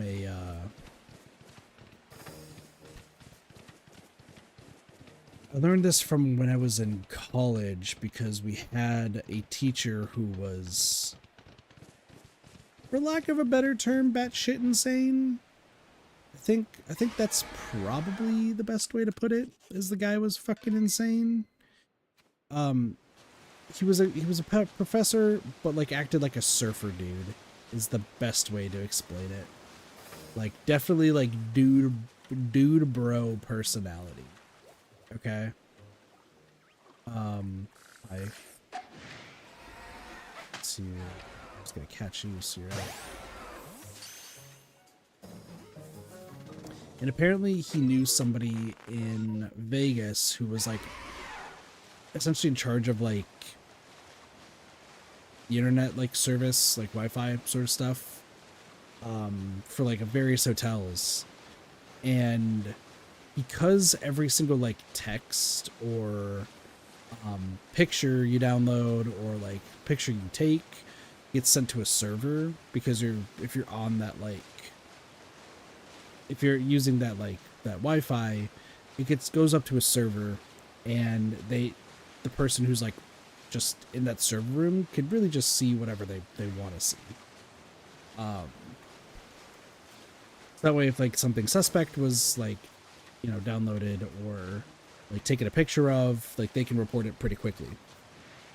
So what I'm assuming is airports probably have something similar, and that guy might have just very recently, just like maybe scrolling through like Facebook, Twitter, a porn website, who knows, and decided that that was the perfect time to save a picture of an underage video game character. And that probably is what caused it to be suspect. That's my guess. Because like based on like the comments and like just like the general reporting of the article, it didn't sound like the guy was doing anything like super suspect or, you know, like odd. Just it sounded like he just got randomly searched. But I'm assuming he might have downloaded a picture. It might have not even been that one. Like he might have just, you know, he went to the bathroom, picked that one time to just go on like a weird website to save an image, and then airport security was like, we got news from our security team that you decided to save a picture of like boobs and there could be more compromising images, take a look. But I don't know. Just baffling. I do hope that the developers though for Brown Dust 2 like help this guy out or something. That's wild. Seems bizarre. Yeah.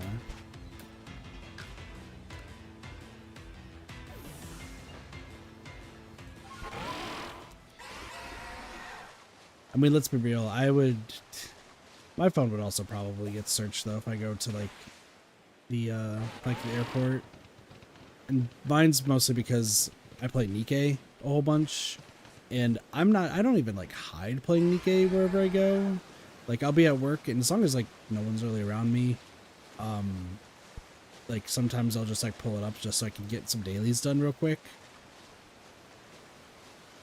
But like the backgrounds that of my characters for Nikke are, you know, they exist.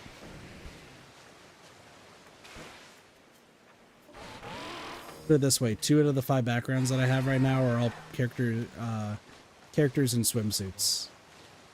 And one of them may or may not want you to do something with said swimsuit. Listen, the summer event we just had was insane. That being said, we're about to get the Bunny Girl event, so check back in with me in about 2 weeks, and we'll talk about how crazy the Bunny Girl event is probably going to be.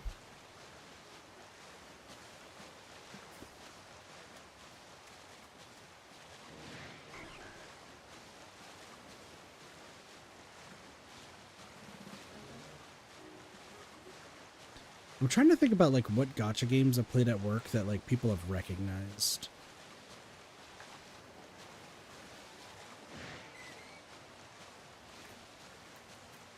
If it's just not completely nudes, sure, it's quite provocative. Yeah, but I don't know. Some people just, you know, take exception to it.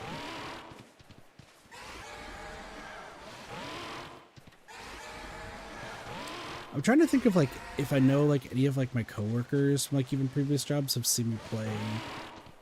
I remember when I streamed Genshin, played Genshin on my phone for a little bit. I remember when I was bartending, mix of bartending and bar backing. So it wasn't the catering job, it was the one after that. I remember there were some people who, when they switched me to working in the office, I remember some people like recognized the game when they would like come in and like ask me about it, and then they would see my profile and be like, Jesus Christ. I've had one coworker when I worked at the bank see me play Nikke.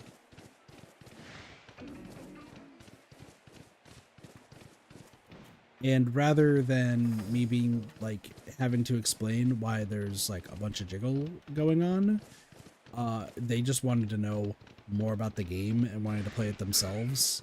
So I got somebody into Nikke by doing that. Good for me, I think.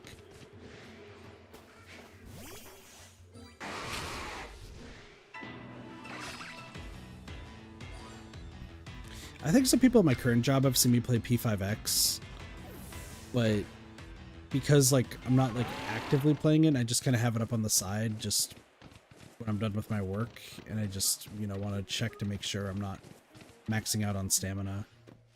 No one's really talked to me about it, but no one other than my manager, like nobody's really a gamer at all. One person at my work doesn't even know how to use a computer for the most part. It's like they only know how to use the computer at work, and like that's it.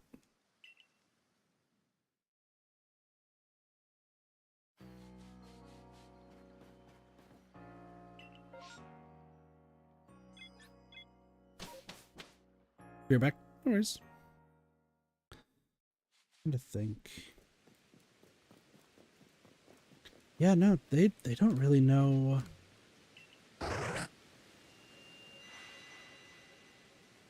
that much.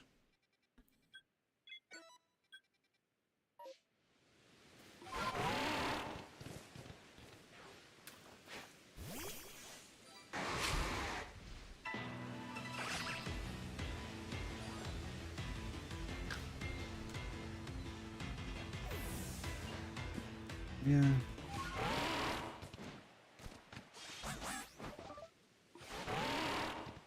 I also haven't tried any, like, other than P5X, I haven't really tried any, like, new gacha games recently. I did try... What is it called? There's a game, I think it's like Lost Sword or something. It was like another, like, pseudo... I would say it's like a Gooner gacha game. But like... Meh. It's my least enjoyed type of Gooner gacha. Because essentially you do have like characters like jiggle physics and, you know, a whole lot of stuff that gets the neurons in the brain moving, so to speak. But like,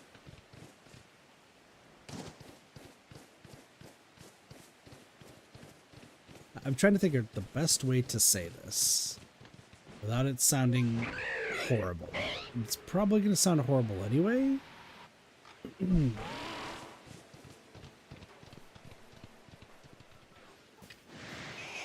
So, like, the main character, it's a general, like, isekai sort of thing.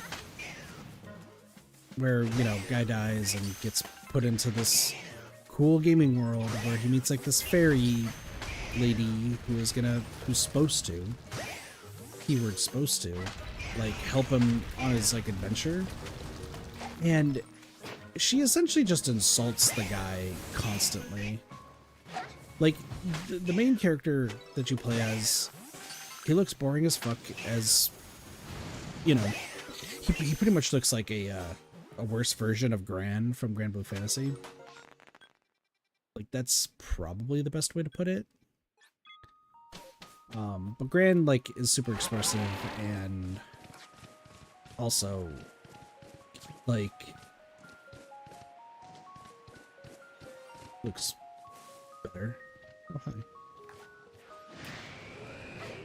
But this guy, he just looks like regular fucking Joe Schmo, dude. Like, that's just what he looks like. But this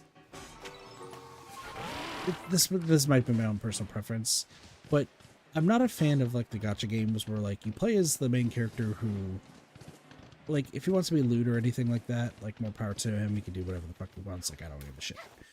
But when your entire party just actively, like, makes fun of the main character, or just, like, has no interest in really helping, or is also just really, really stupid, because you have, like, the elf fairy queen girl who she calls you a pig constantly, makes fun of you, and has no interest in helping, even though according to prophecy she's supposed to. And then the two, like the princess and her knight, both are like clueless, I think is the right word. Because I think if I recall correctly, like, one of the story beats in the game that I got to before I just had to stop playing was the princess, like, she needed her, like, special armor that's supposed to be super strong, but it's just lingerie. And both her and the knight are, like, not even, like, concerned about the fact that it's lingerie. Even, like, if somebody, like, they're more concerned about the fact that, like, one of the enemies is wearing the lingerie rather than, you know, what it actually is. Even like the fairy girl's like confused, like, why is it that big of a deal? Meanwhile, main character is like, that's not armor.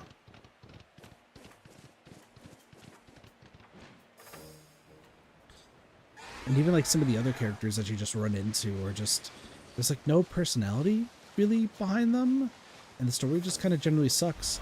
But the main character, even though he's, you know, kind of lame and such, and, you know, pervy, he just gets his moments. Like, I think the part I stopped at, like, it was right after, and it had nothing to do with this part, I actually really liked it, was him having to overcome a trial in his brain, but it was the fact that he was missing his parents after he just got isekai'd.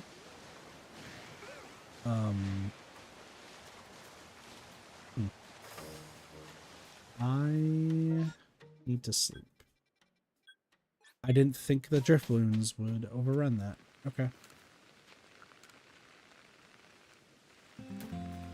Yeah, no, he gets like isekai'd and everything, and like he talks about, you know, missing his mom, and like, you know, while he might have not had like been like the best son, he, you know, he doesn't think that he deserves to make her sad eternally by the fact that like he's gonna be stuck in this world now for the rest of his time because he's dead.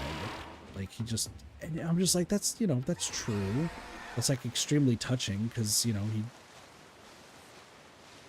he might be like a kind of a pervy sort of character, but you know, he's still a person that, you know, if you got isekai'd, you're probably gonna miss people that you knew once. I've had these like kind of thought chains. I don't know like the best way to describe them, but just like, man, if I ever got isekai'd, like I would really like miss, like, even though I may not get along with my family, I would still miss them. I would miss talking to Doge and Allie. I'd miss, you know, my community, and my friends I've made on my community. Neko, Cheese, Sparks, like I'd miss everybody. And I'd have to like get over the fact that I just went from alive to dead and now in a completely different world with like other people that I've like never met before, that, you know, is now in like a gaming sort of sphere.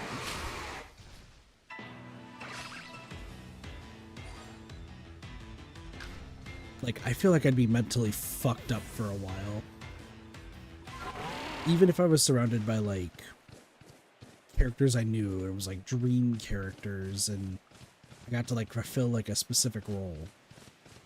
It's still, I'd probably take, like, a few months in that world to just, like, think about, like, everything that's happened up until that point, and how much I would miss, like, my friends and stuff.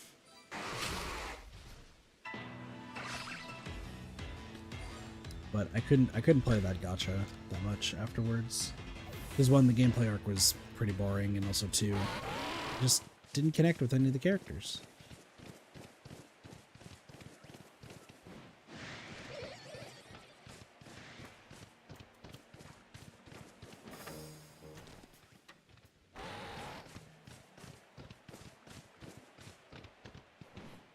I don't think there's any other gachas that I've played recently.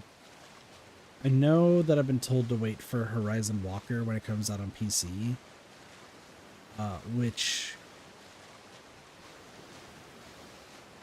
that game is. I've watched. Oh god, how do I say this without like super incriminating myself? If you are somebody who is watching this Pokemon stream and is like, I want to look up these games that kid is saying, don't look up Horizon Walker. That's not in your best interest.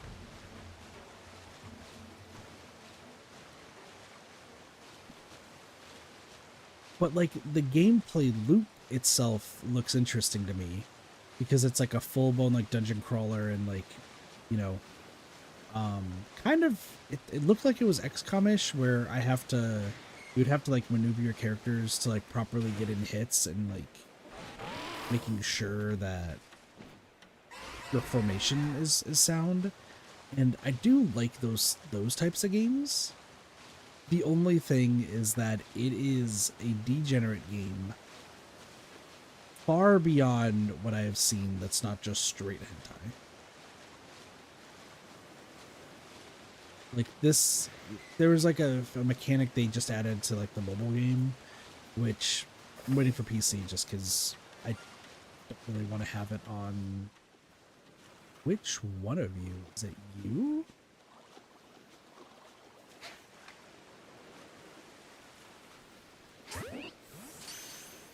No, it's the one that just disappeared. I'm gonna be honest, not too concerned with that right now. It ran away. And it was a man tyke, so whatever. Somebody's probably upset that I just let that go away, but I already have Mantike and Mantine. I don't really care. I will go back just in case it wasn't that Pokemon. Like, it might have been like a Remoraid. Because like 3 of those I didn't see what I saw what they were, but... Sorry. But for Horizon Walker, they added like a system. I saw like people talk about it on Twitter. And like ads for it that was just baffling people. It was like...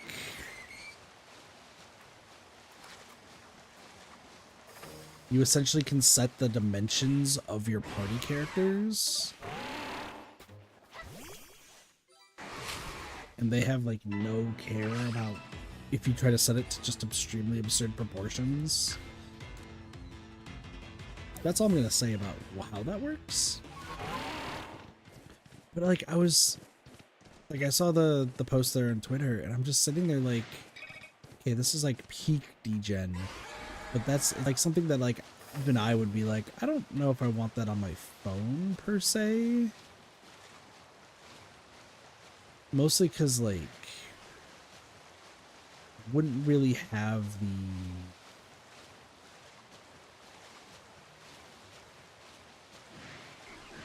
like I would only be playing that more so in my room. At that point it would probably just be better to do that on computer than anything else.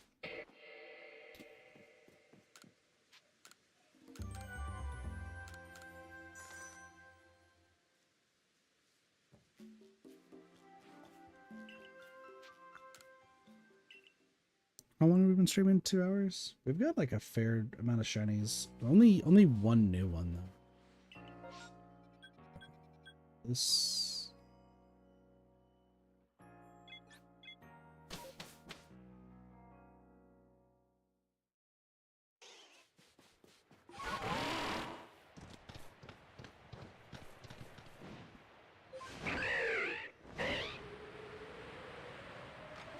giant monkey.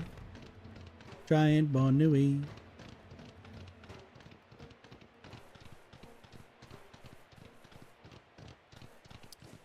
Oh, there's also Umamasume, you know, the horse racing game. I watched my friend Blaze play it for a little bit, and I can definitely see the appeal.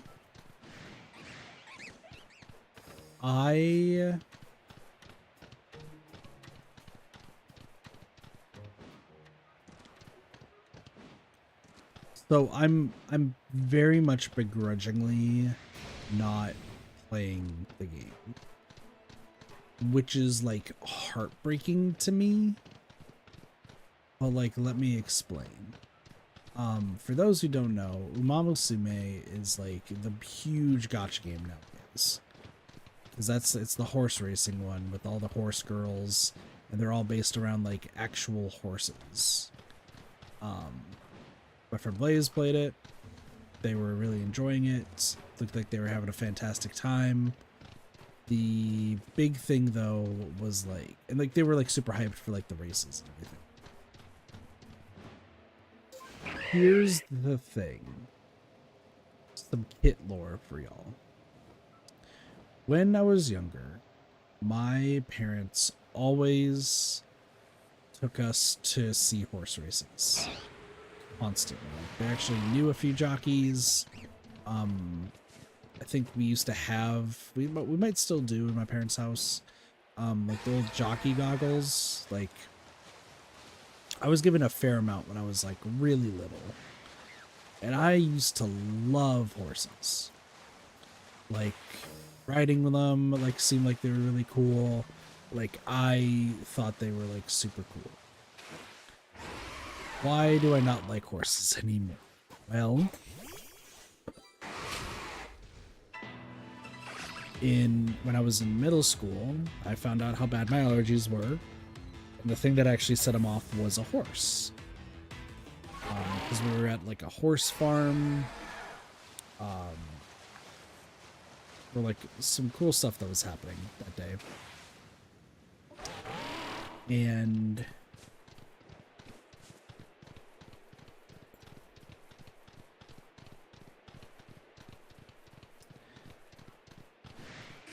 I always, growing up, would play like would not only watch like the horse races. I would, when we go to the arcade, there was like the horse racing and racing game that I'd always play.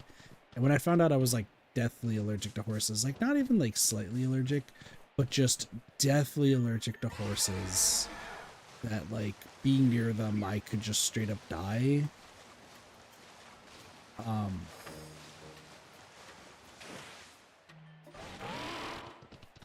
just wanted nothing to do with horses anymore.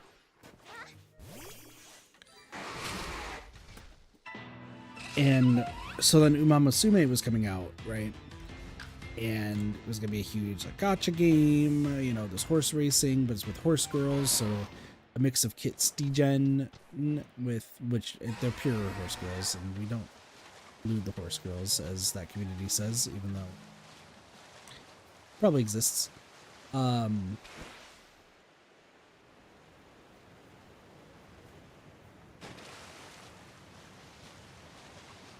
I know myself. I know myself with gotcha games, and I know myself with anything horse racing, based on how I played like the games in the past when I was like arcades and stuff. I would spend so much money. Like not even like a little bit of money, like how I like barely spend any money for like Nikkei, Blue Archive, or P5X. I would indeed spend an obscene amount of money to be like one of the best players in that game. I know myself. Like it's the truth of the matter, right? It's the truth of the matter. For those who are playing the game, that's cool. It's why I had to leave like Blaze's stream when they were streaming it, because it would get me even more hype to like see the game and like really want to play it. But I know for a fact that I would spend a good chunk of money that excuse me, that I don't have to play the game and be like I would pay to win so fast. Surprising that I like don't do that for like Nikkei or P5X, but for Uma Musume, like I know myself with how I am with horse games, and the fact that it would be the one thing of like being close to horses that was not going to kill me.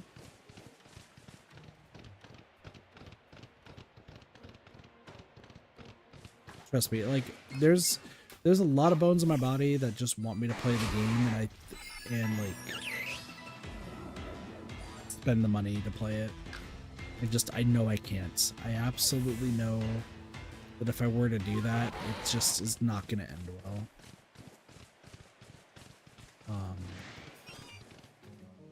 Like I said, I know myself. I know how it would all go.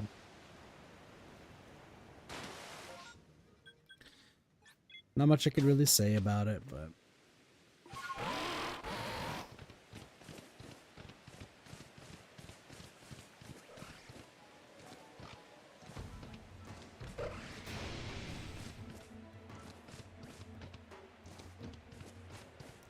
yeah, Blaze was like playing P5X, and they were really liking it, and then they wanted to play Uma Musume, and they made a video on it, like being super excited to play it. And I just can't bring myself to watch it because I know that I'm gonna get hyped, and I don't want to spend money that I don't have right now.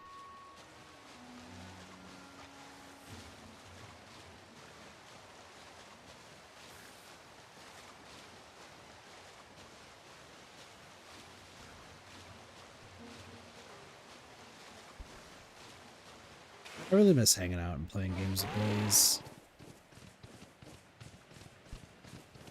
Kind of miss a lot of people, but I do miss specifically talking with Blaze and Weeby a bunch.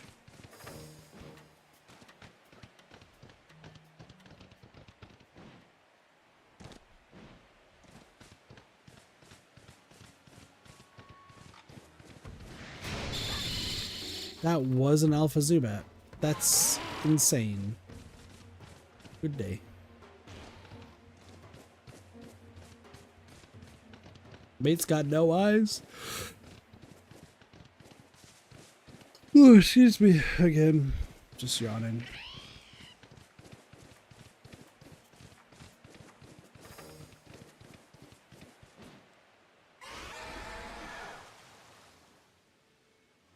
I think that one's shaking in the back there.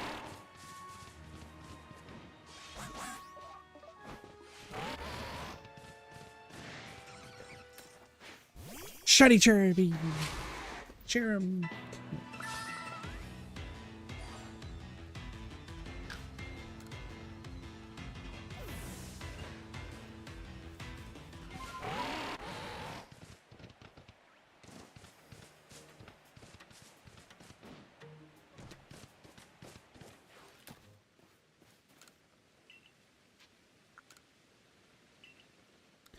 Part of me has been thinking, like, maybe I should be chilling for space-time distortions to try to get Eevee. Eevee should be actually easy to get. Ish. But it might take a little bit of time to get there, so. Eevee and Cherubian Cherum should be okay.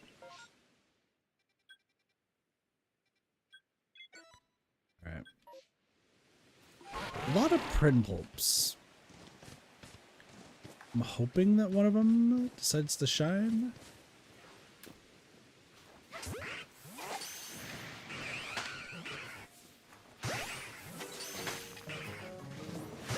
Because we do need Empoleon.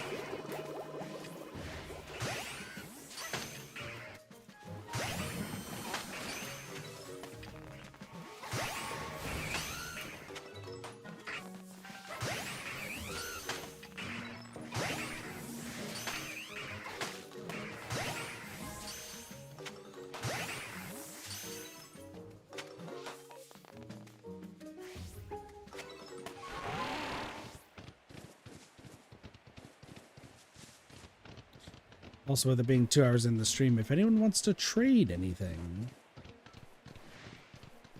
I no longer have Shelfas. If that guy was a Shelfa, that would have been a fucking... This sucks.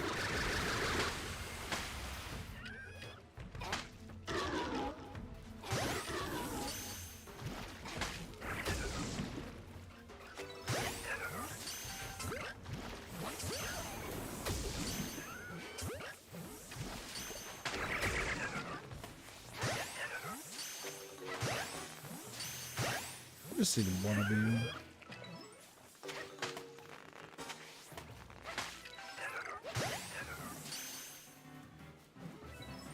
Oh, I never really discussed this. So, oh my lord, I didn't even notice that they were masculine. All right, cool. So I never talked about this so far, but I think I should mention why I'm getting the shiny variants rather than just like one shiny. If I fuck up with like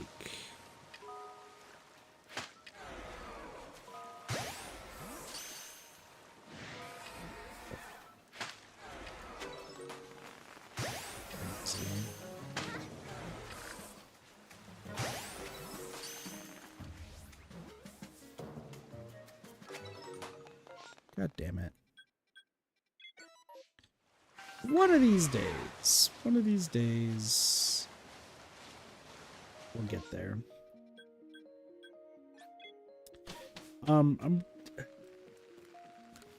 So, hypothetical question. Why am I catching everything if, like, I only need one shiny per thing? If I'm gonna do this, I'm gonna go all the way. regardless on take on how I'm going about it.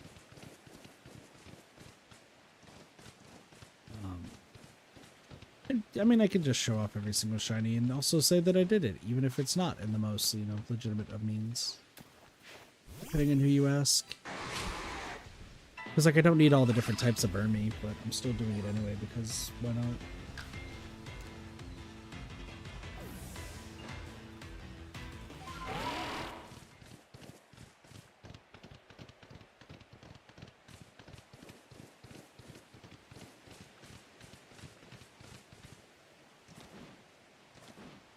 Oh, I feel myself getting more and more tired.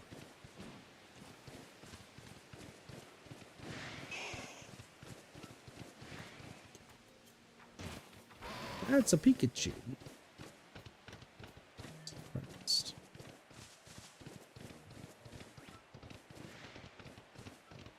Try to convince Sparks to help get me some more shinies.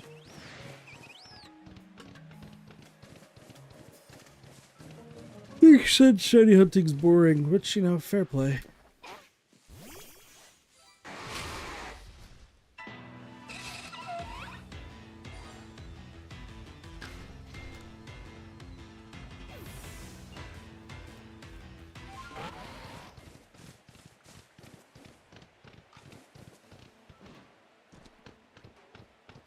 Woof woof.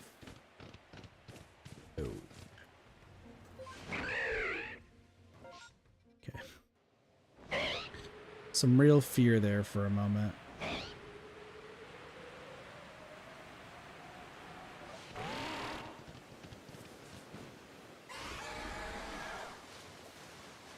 No signs of stopping anytime soon, you said.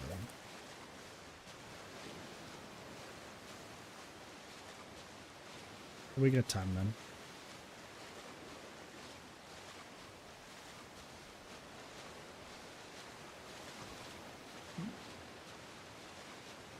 Wow, the moment I turned off the fucking fan, immediately overheat.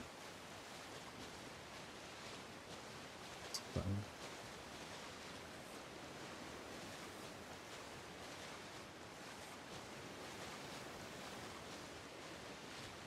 No, Suck Up the Basculin just didn't shine. I've actually missed like 6 of them. Because they never make the noise.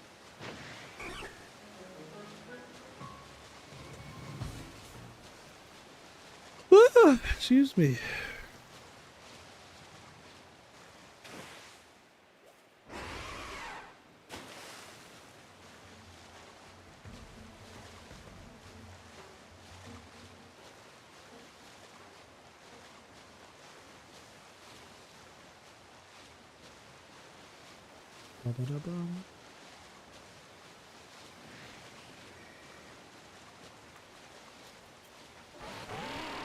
That's a big Magmar.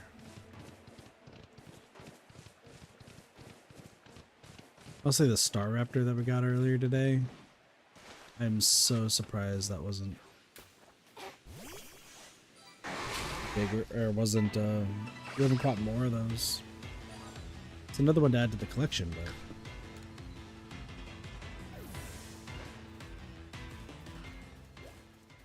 Hello, friend.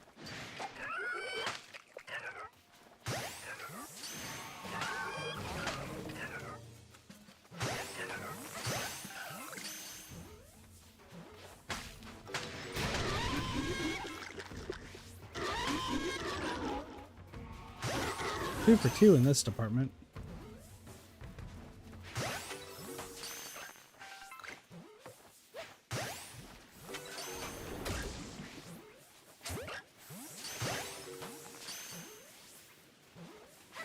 Welcome back, Sonny.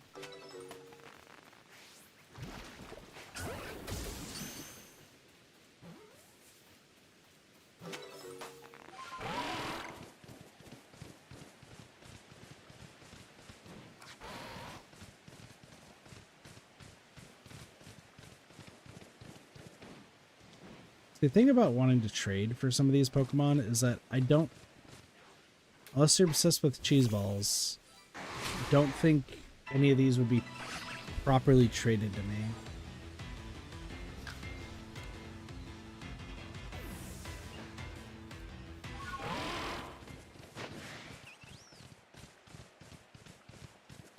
I think the one that sucks the most out of all these is just the 3 EVs that I need. Or 3 out of the 4 EVs that I need. Except for ZA. I don't know anything about it, gonna be honest. So, I mean, yes, I am. I don't watch trailers or anything.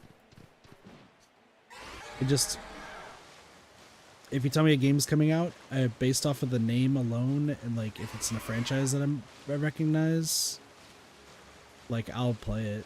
You plan on getting it? Yeah, I will get it when it comes out, hands down. But I know they've been like releasing like teaser stuff for it. But I haven't like watched any of it myself. I just know that it's like, have you seen this? And I'm like, but no, let me be surprised.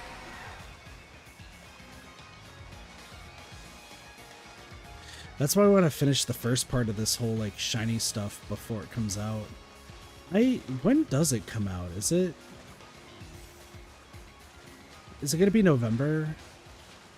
Hope it's not November, because I think that's when Kirby Air Riders comes out. Which also I didn't watch the direct for, but I heard City Trial is coming back. Depends on, yeah, this is on Switch 2, correct? Release October 16th. Okay, so I have time to get this done. I still got plenty of time.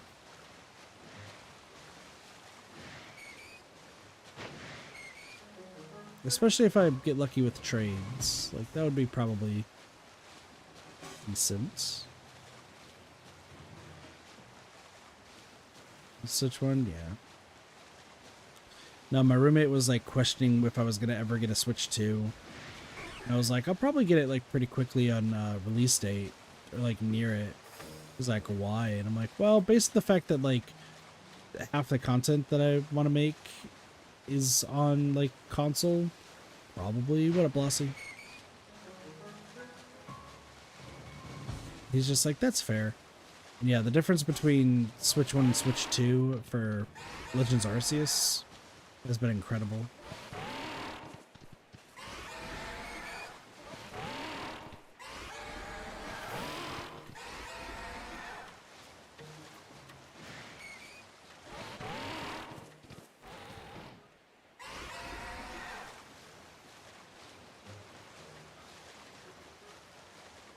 I have been, even though I really shouldn't be spending money, I have considered getting the new Donkey Kong game that came out. I don't really know anything about it other than I've read like some posts about it on YouTube that some people I watch play, and I haven't watched them play it, but it sounds like it's like a weird, like insanely hard 100% complete criteria, which sounds right up my alley. So made it lose 7 mil. Nice. Yeah, I've put that in my script as well. Hi, bird. Well, I did tempt fate by saying that that guy was going to show up. So yeah, I talked about the Ingo glitch in the script. I talked about past kit stuff.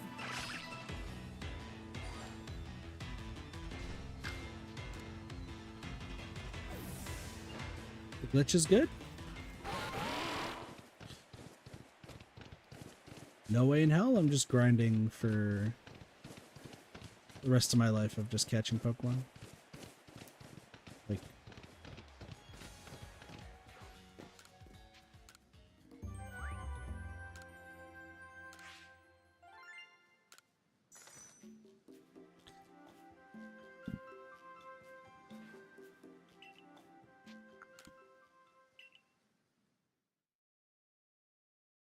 let's get this damn shiny Alpha Ninetales.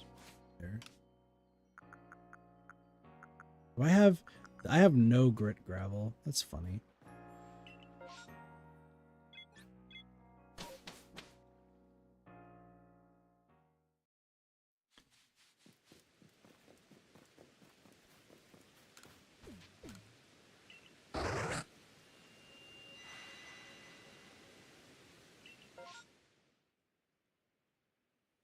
Okay.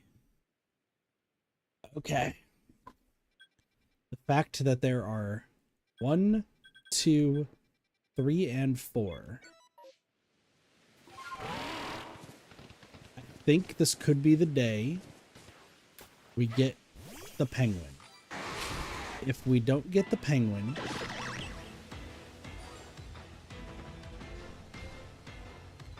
I'm releasing Blossy the Blissey.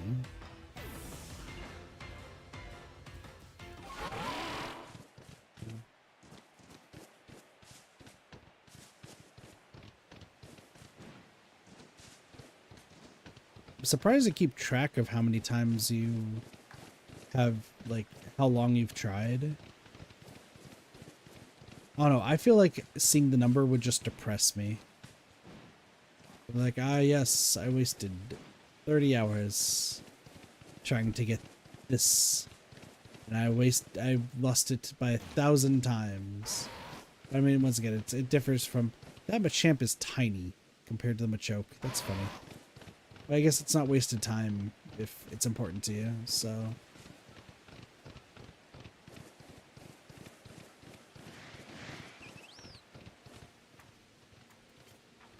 That's fair.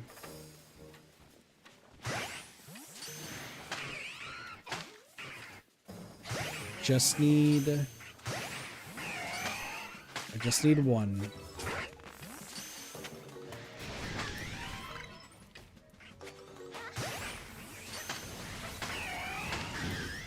Ladies and gentlemen, that's the world's smallest Empoleon.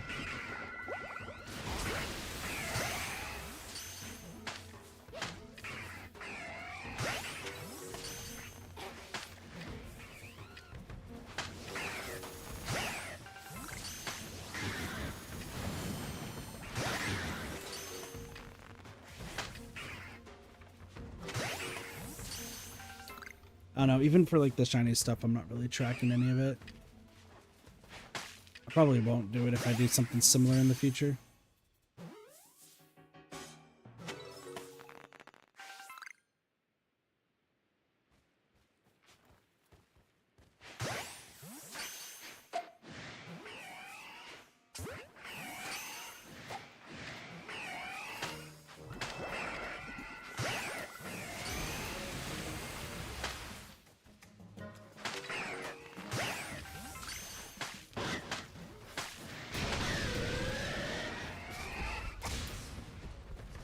Being beat up.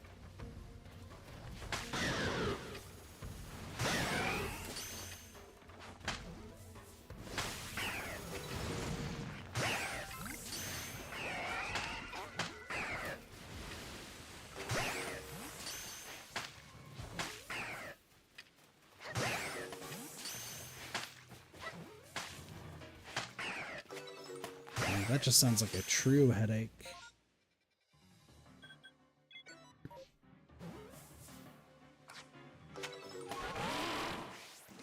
Alright, well that's that taken care of.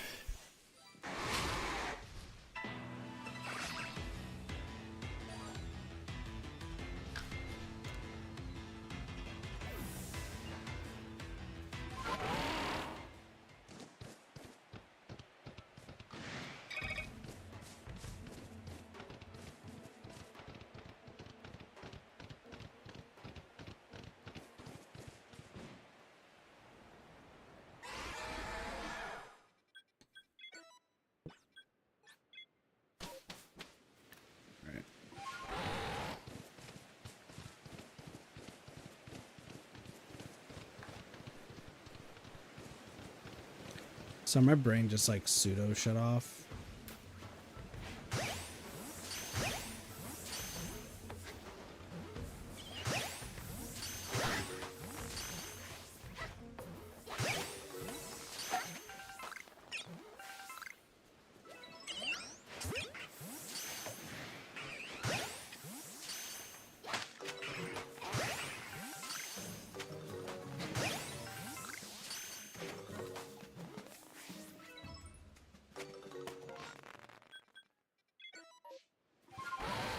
These are 4 separate ones. Come on.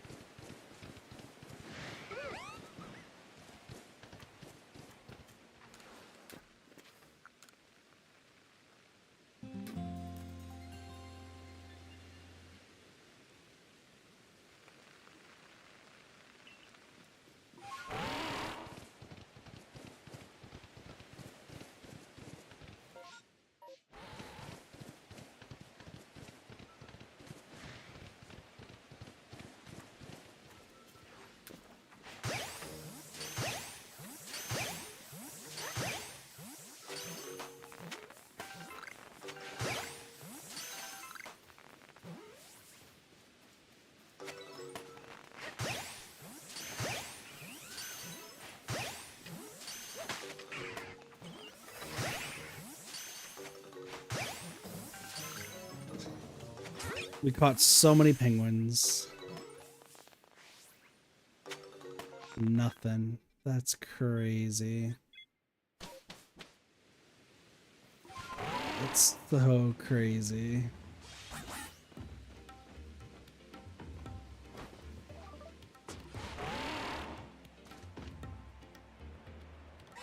What am I trying to do? I'm trying to still get the remaining shinies that I need. Which I need shiny Empoleon, which means I need to get a shiny Piplup or a Prinplup. Prinplup. Keep calling it Prinpulp, and it's not pulp, it's plup. But that's fine. I just need to get... I mean, mostly what I'm trying to get is a shiny Rowlet and then Eevee. We're doing a shiny Living Dex. Kind of. Like, I guess yes, but it's mostly for doing the Path of Solitude post-game, so... What up, Bork? I caught all these penguins, and all I got was some orange berries. Not wrong.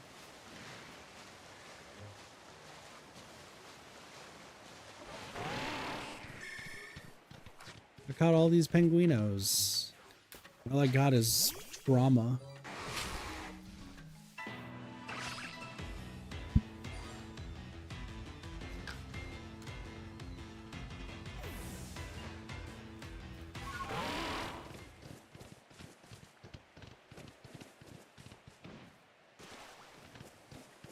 Works too. Yeah. Me and penguinos don't have exactly a loving relationship.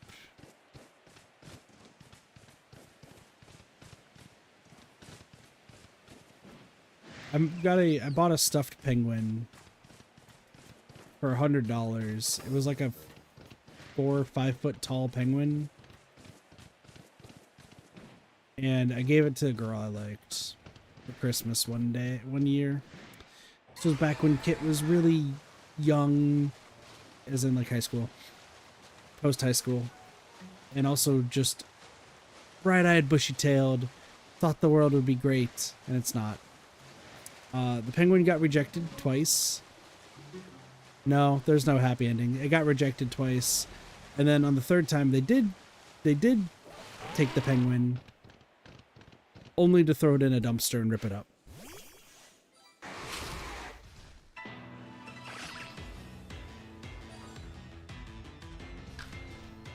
Yeah.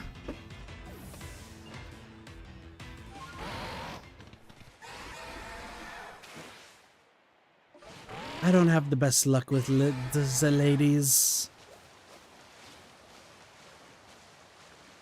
Good friend of home. No, I waited in line for an hour. I spent my entire lunch break buying this damn penguin during like Christmas shopping. They couldn't even just give it back so I could keep the penguino.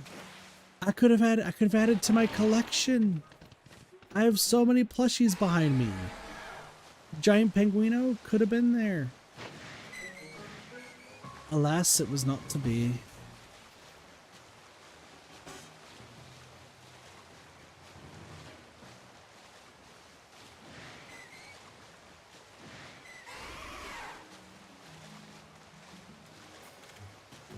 Is a problem? I mean, I did. because that girl went on to be legitimately crazy and threatened to stab somebody at a party who she thought was sleeping with her boyfriend, which wasn't the case, not even by a long shot.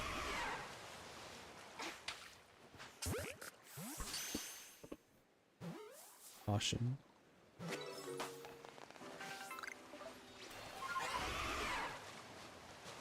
I want y'all to know my heart stopped very briefly when I saw that I missed the first ball and I didn't save.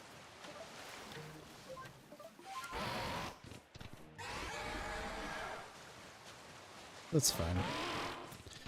Penguin was a noble sacrifice? Yeah.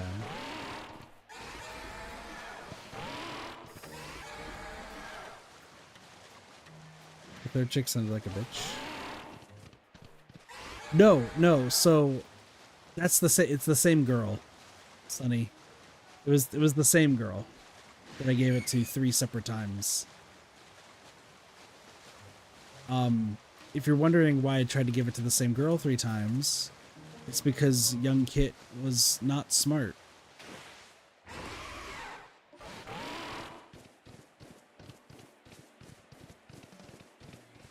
And then I did try dating her, and it never worked.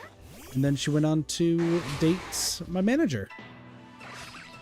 And he was the one who went to a party, and then she showed up with a knife threatening to stab a girl he was talking to that was married. So, is this Mormon girl? No. Trying to remember who that girl was.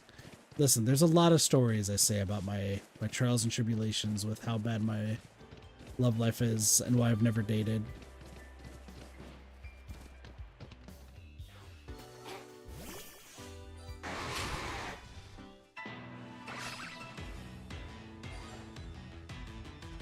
I am a chronic girl fumbler, but they are really mean a lot of the time.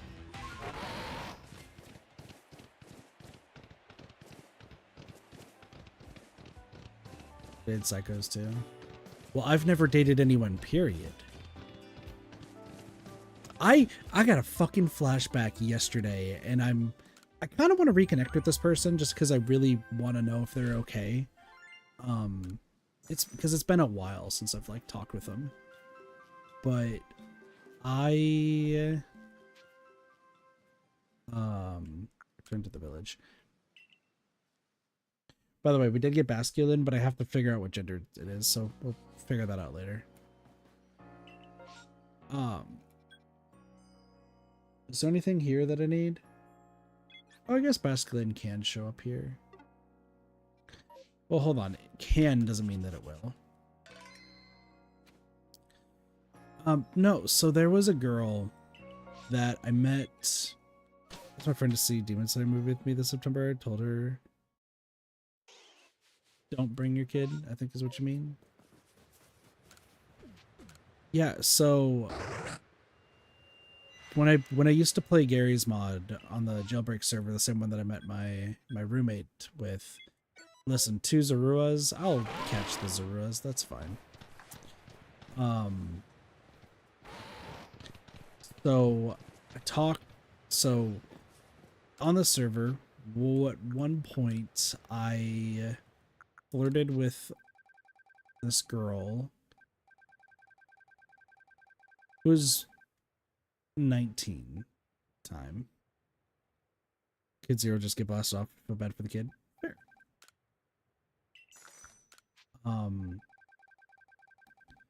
What was it? Sorry, my brain's just in.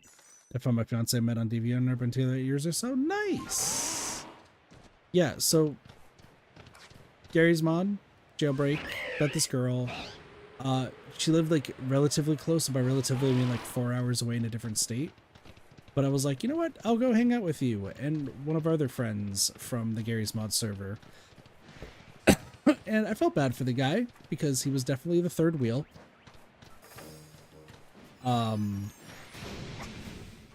and not like pseudo the third wheel, as in literally every time, without fail, when his back was turned, I would make out with this girl. And she was all for it. Didn't ask her out. Don't know why I didn't ask her out. I 1000% should have. And then I still don't remember why. I still don't remember how. But then she moved to Arizona. And then she started dating my coworker, who has never played Gary's Mod in his life. And so I don't remember how they met. I don't remember if I introduced them or something else. But then they dated for like 5 years.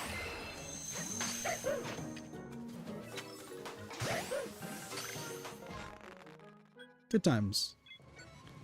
You can't keep fumbling like this. Plus, is that the first time I've said that story on stream?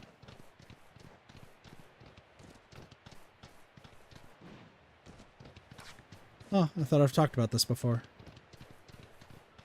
Yeah, no.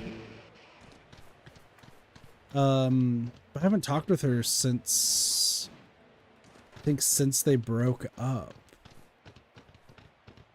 So I've always been like curious if, she probably doesn't have the same like username from Steam. But no, I had this had this thought yesterday of like, man, it would be kind of nice to reconnect with her. One, to figure out what's happened in the past, but also two, to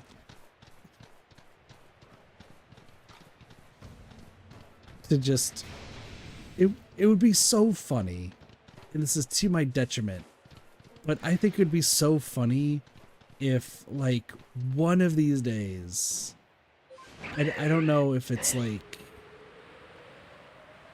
because like I'm going through my brain of like all the times I've fumbled, right? And there's only 2 girls I can think of who, if I were to get in contact with them, would 1000% like join a stream just to confirm how much of an idiot I was when I was younger. This girl would be one of them. I know she would absolutely like lambast me over the fact that like everything was going good. It was like the pocket of my hand, had every chance to make this all work, and I fumbled literally as close to the goal line as you possibly could. Like, I know for a fact she would just grill me on this, and it would be funny as fuck.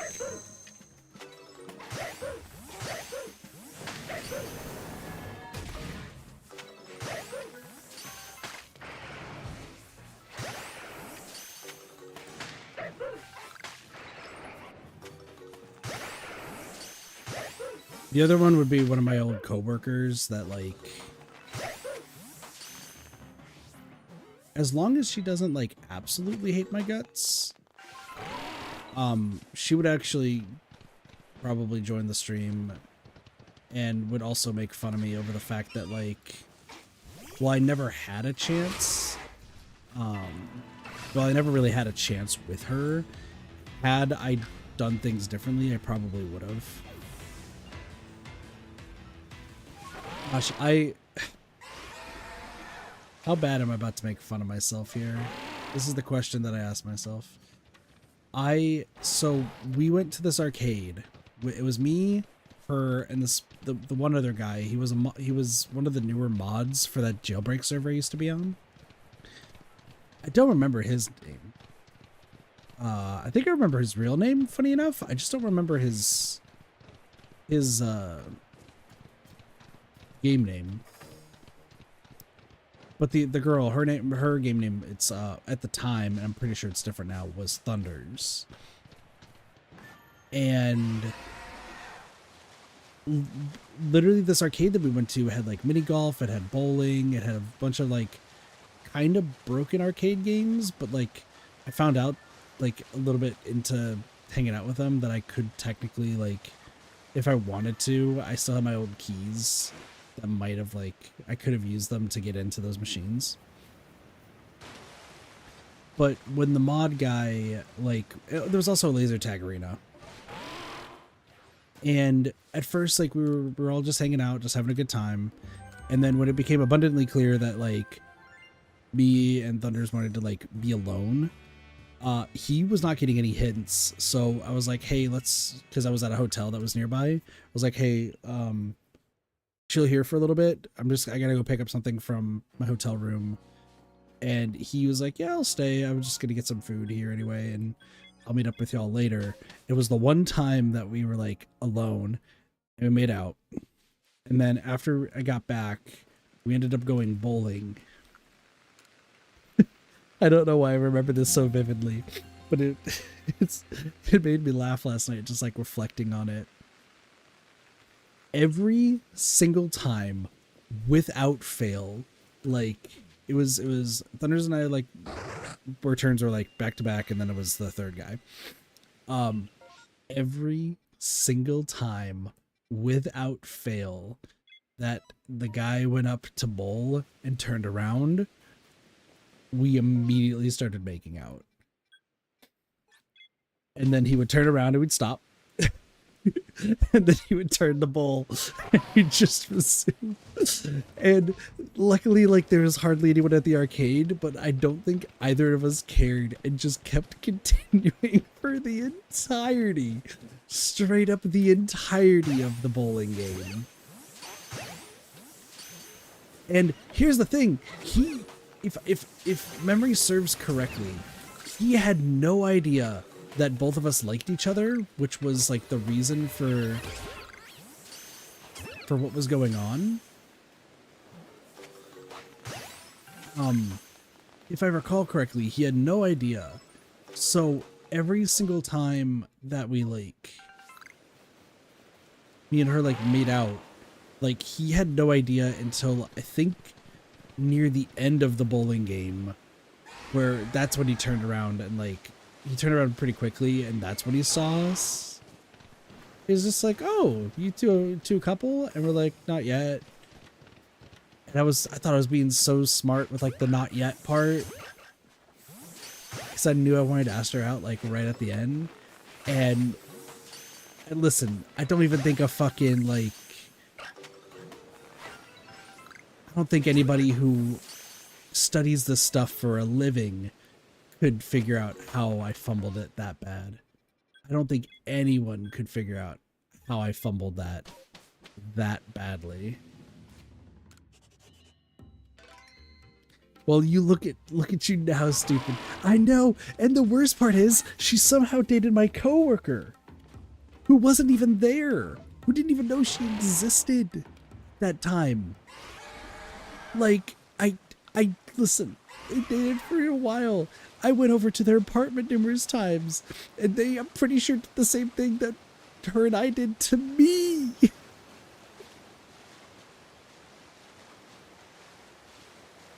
I was the person when every time I turned around, they were making out. I'm pretty confident about it, actually, that was the case. Like,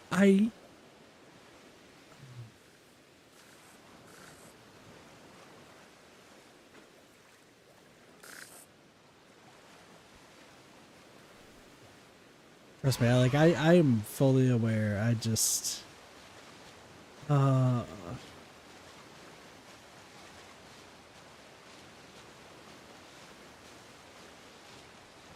think the reason I thought about it all last night, though, is because, like, so my roommates, Doge and Allie, they're happily engaged, and, like, they're planning everything for their wedding.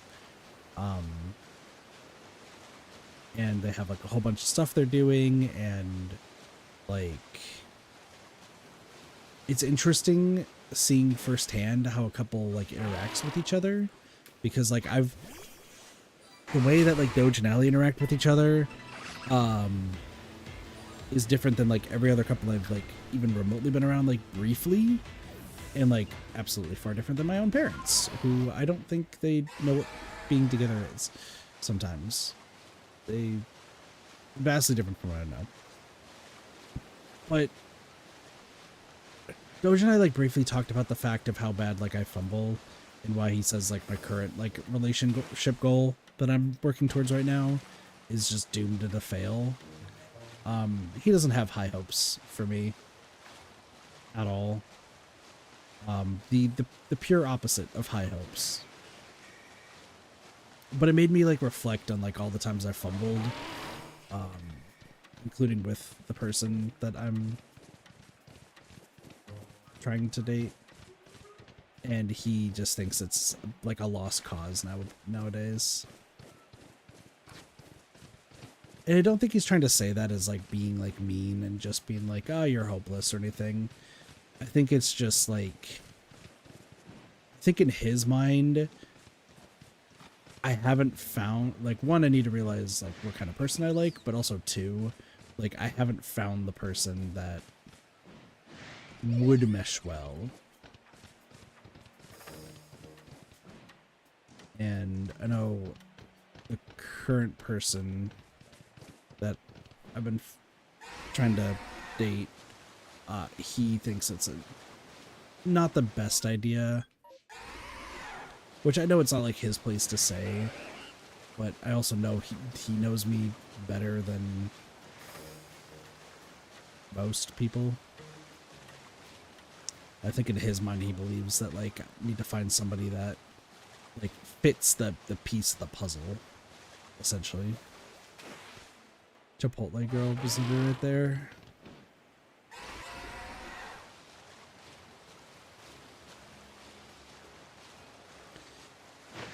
I forgot about Chipotle girl. It's been a bit. Well, it's one of those misconnection things. At least she was sneaky based on experience. God damn, Blossy. That's fair.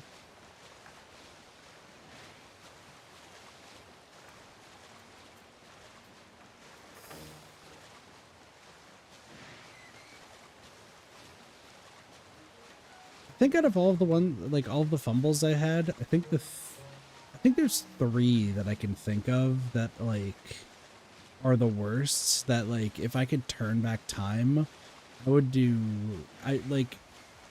tell Young Kit to like fix it just to like give myself a better chance. One was I'm just gonna say their game names because that probably is better. So Charmander, because they were the first person that I have ever met that was like them, and at the same time, we got along great. Don't think I ever really had a chance, but there was always a possibility, and we hung out for a few years, and I just never could. It was like fate decided that them and I could not be together. That and kind of my parents too, but that's besides the point. Oh, yeah, no, I remember. Yeah, that's right. Yeah. Listen, Blossy, we've been over this. I'm dumb. So it was her. Thunders would have been the second person. And then the third one was... Weirdly enough, the third one was the guy who ended up dating Thunders. It was his ex, who also worked with us, which I had like a legitimate chance with because the worker guy completely fumbled that one.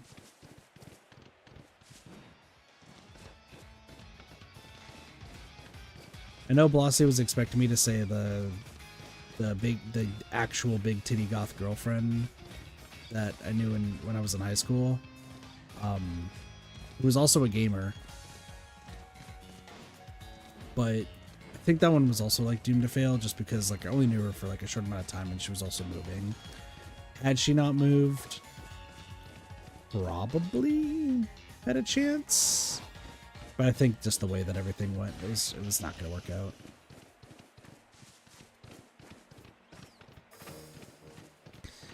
Blossy, I feel like you have like a list of like, here is all of Kit's fumbles.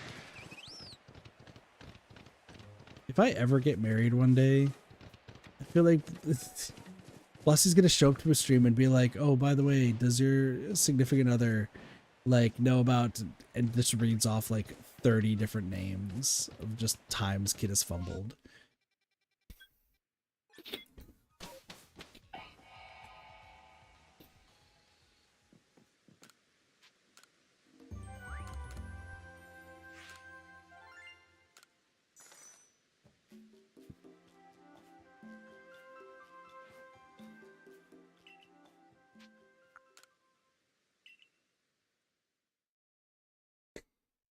I don't know why this is the topic of discussion right now, but it's kind of funny. Me need to some of these. Okay. By the way, if anyone needs, do I have any shelfas that I can potentially trade with anybody who can help me get closer to getting? I hate the fact that I have 2 of these, both Nikitas. Like, you couldn't have given me a Rowlet? I'm just kidding. Nikita helped out a bunch.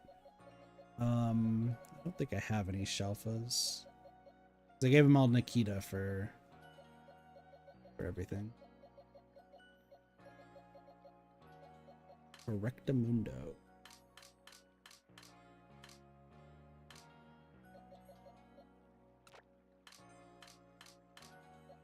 So we got a Golduck.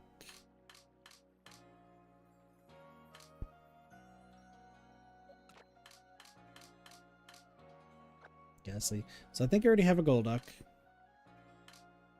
Nope, I don't. Well, some Haunters. Another Rufflet. Also, if anyone wants one of 4 Carnivines, I got plenty. Let it be known. Okay, you are important. Why do I keeping this? Oh, I have an Alpha Rufflet. Putting this back over here, otherwise Blossy's gonna get mad.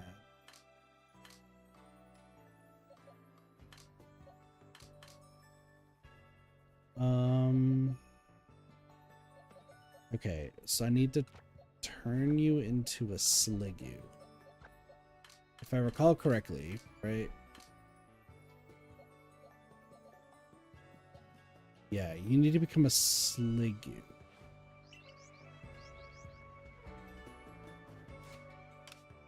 I'm gonna need that certificate.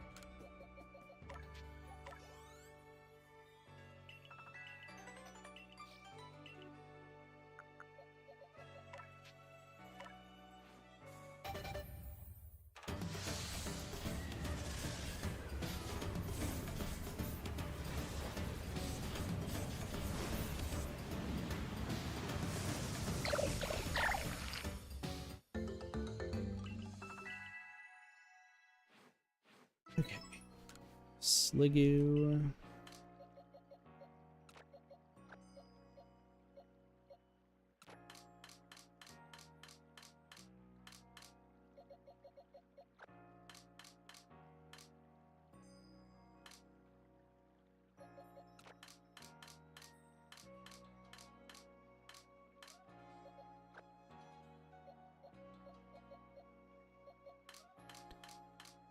That one's done. I have a blue Yanma. If anyone wants a blue Yanma. What level are you? 61. It can turn into a Yan Mega. Probably. Another Star Raptor.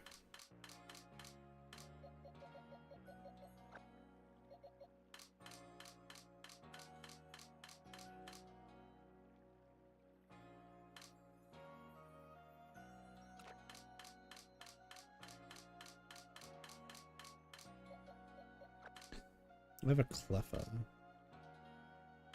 No Clefairy. Onyx. I think, don't I already have an Onyx? Oh no, I had to turn it into a Steelix, that makes sense. Okay.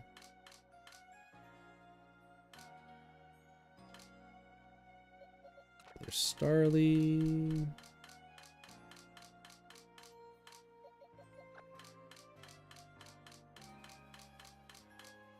Did you not bring your Switch to college? Okay, so that's a female Basculin.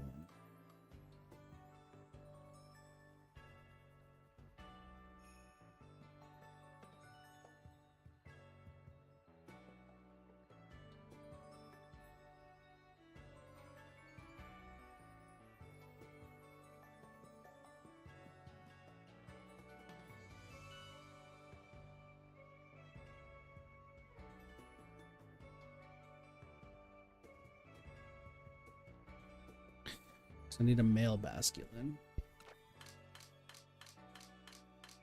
I'm not evolving this guy yet, just in case I need something else.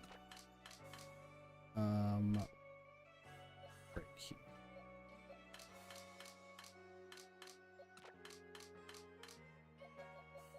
It's so fucking...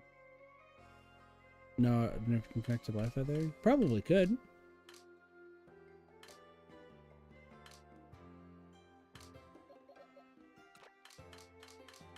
Also, I did not even comment on this one.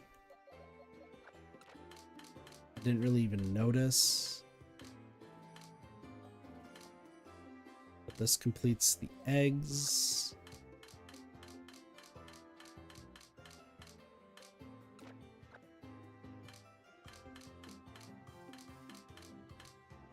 And last but not least... Cool. Oh, hold on. Need to go right there.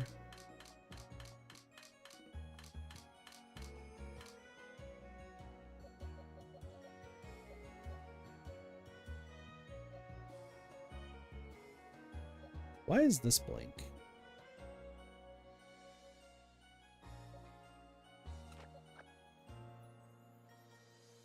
Weird. Ah, okay. Gotcha. No worries.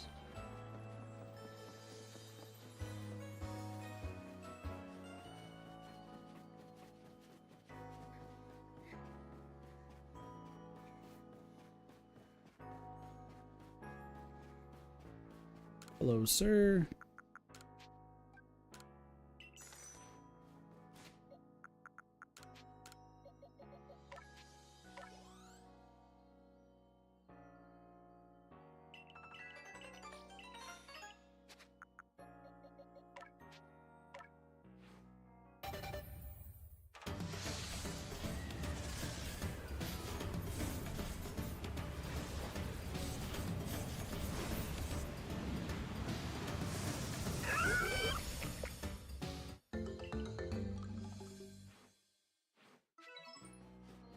Astrodon done.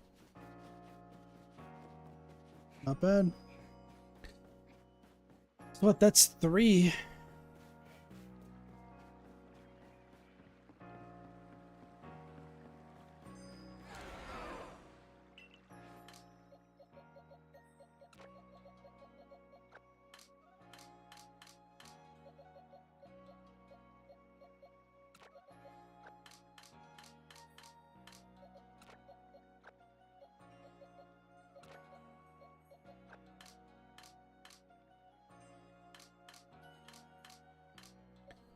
Trying to take a look. Rowlet we still need.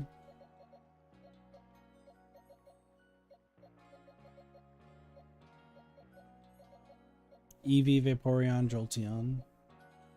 So those are the first 3. Then Glaceon.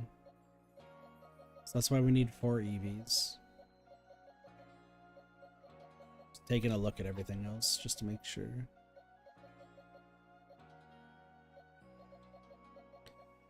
Fucking Vespiquen and Cherim.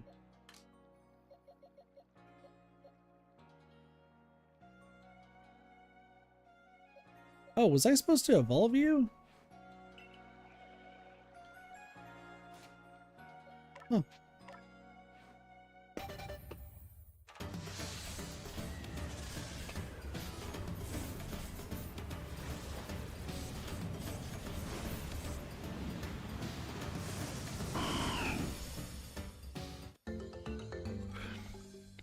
I didn't even notice.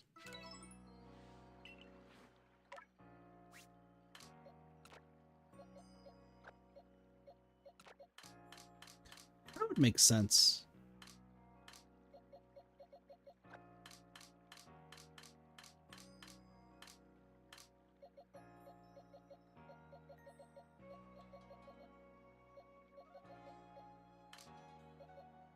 Remoraid we need. Woof woof.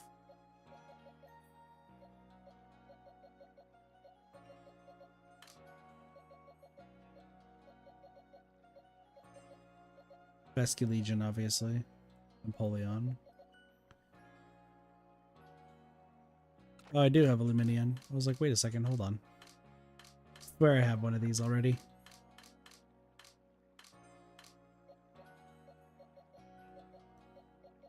Fucking Magneton and Magnezone are gonna suck.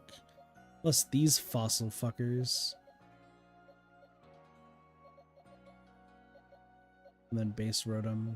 Sense. Nose pass. No one's gonna comment on the fact that my Gible is level 1. Then the legendaries. And then here we got these ones. Ooh, the different forms. All the different forms.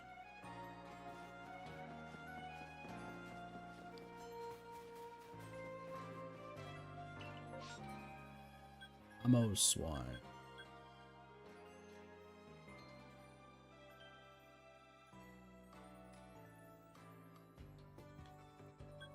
You know what? We'll go here.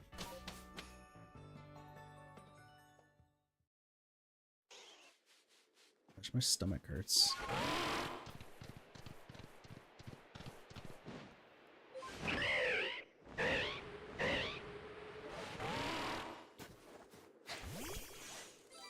Ugh, excuse me, sorry.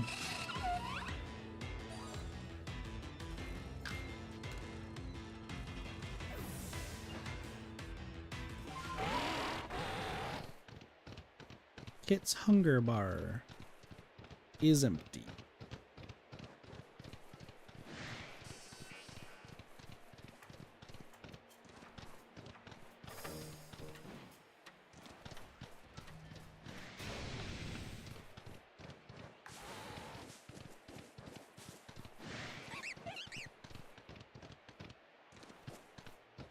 Now that I think about it, I think Doge and Ellie ended up going out for dinner.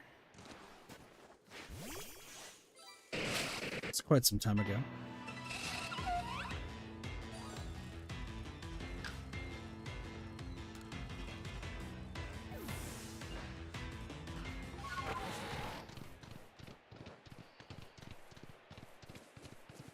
You ever just realize that you forgot to bring a 6th Pokemon?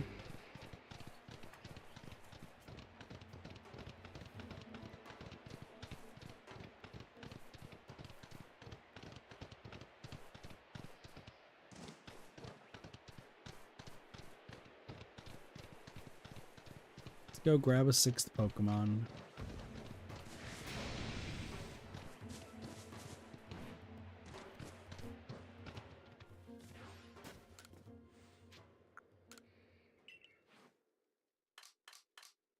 Do I even need to level up?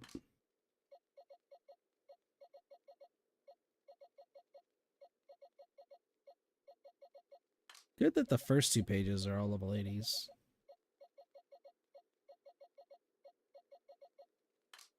Except for that Rowlet, of course.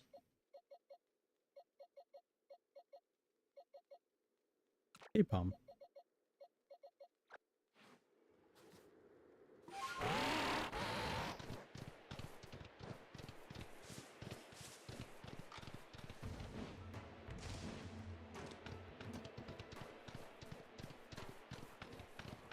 Ooh, excuse me.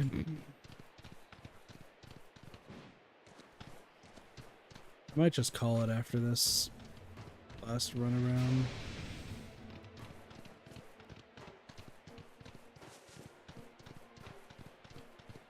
Tiredness is really affecting the kit.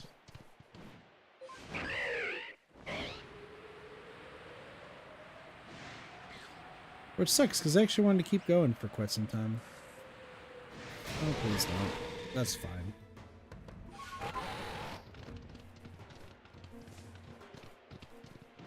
I literally slept right before, but I think maybe it's a lack of food.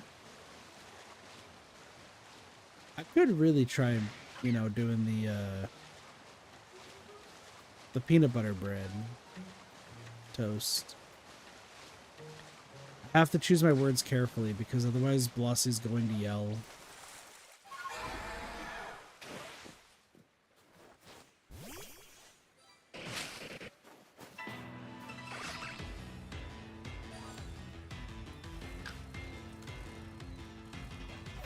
Oh, excuse me.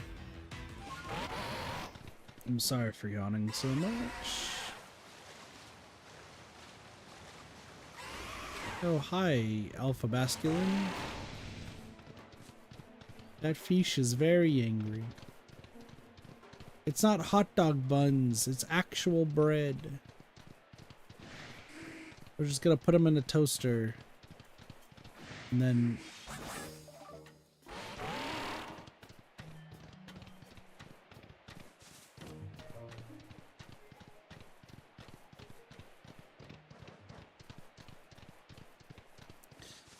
Bossy doesn't believe me.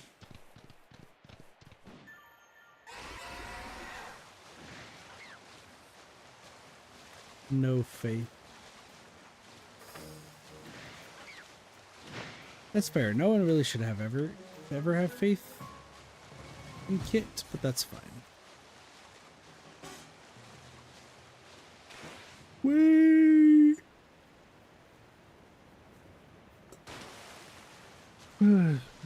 Look at that Alpha Basculin. It's angry.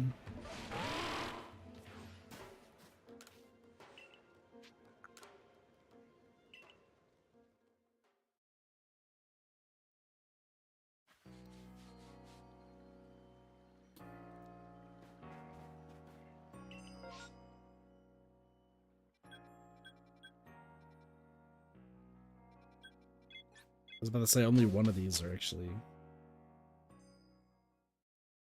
It is 2:30 in the morning.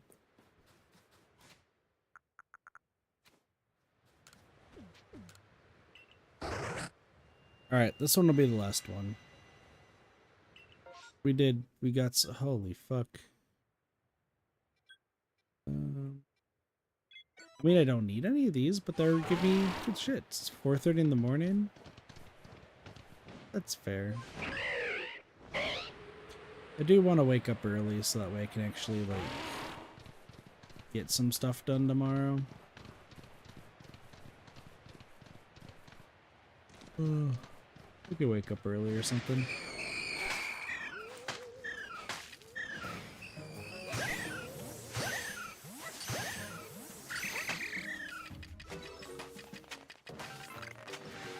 Sorry, I was rubbing my eye.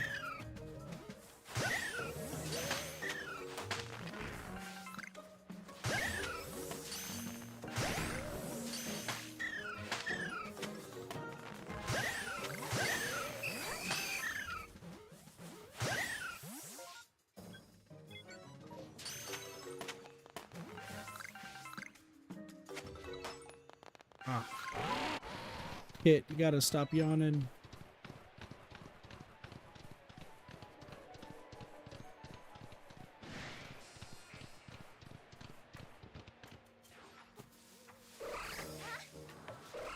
No, please stop disappearing.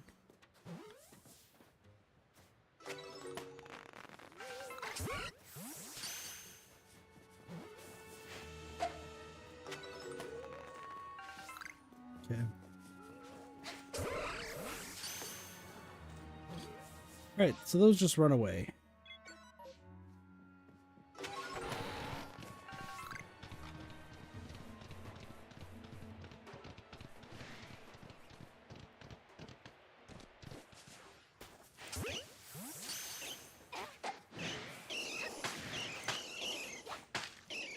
remember how long it took me to get one of these.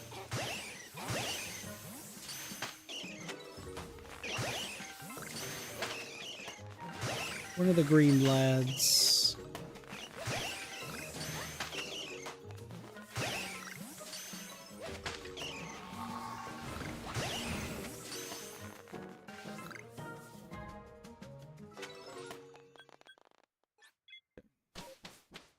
I'm gonna sleep until morning.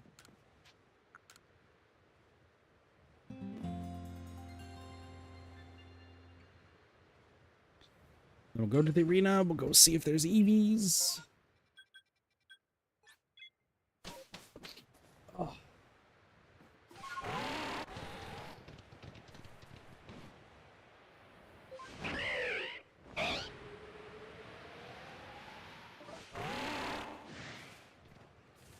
I like how Eevee can just be like a rare spawn. Makes it interesting when it pops up. Doesn't do anything else regardless, but that's fine. Have to check, have to check. That is a Sweenub, not a Piloswine. That's a Piloswine.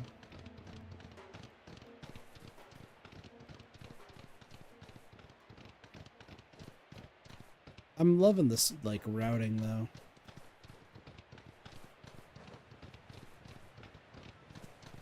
Makes it so much easier.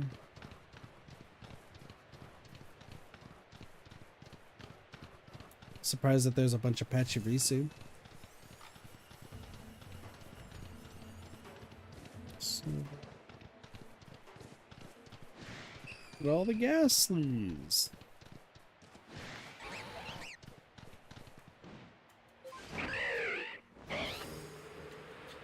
If ever that one fish is like the first fish, if that ever is shiny, that's gonna be depressing. Because I don't know if I'm gonna be able to catch that fast enough. The Gardevoir got eaten by the Piloswines. I can't believe it.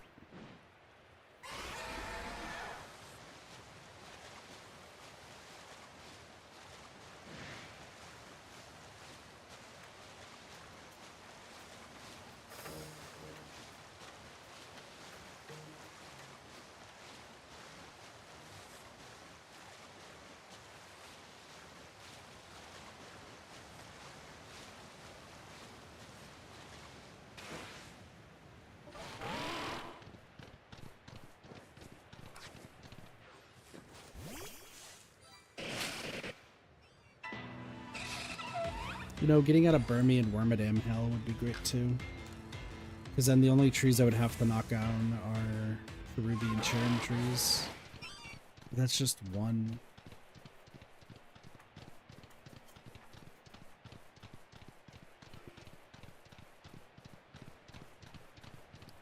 Brilliant Diamond and Shining Pearl are the sister games to this, right?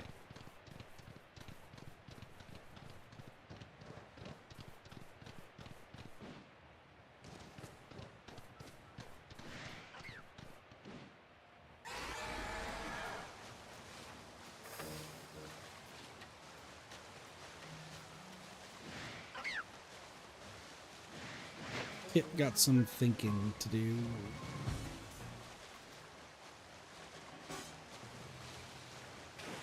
Also, I hit my second wind. I still should probably go to sleep, but the second wind is picking up. I caught 21 Pokemon. Crazy.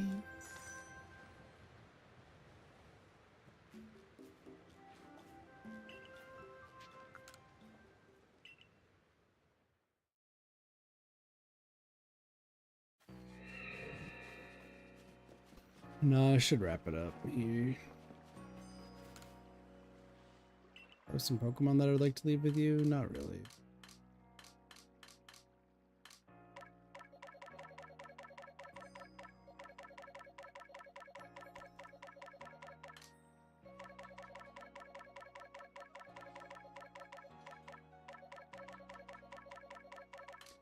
I'm not doing the duplication just because I don't need it yet.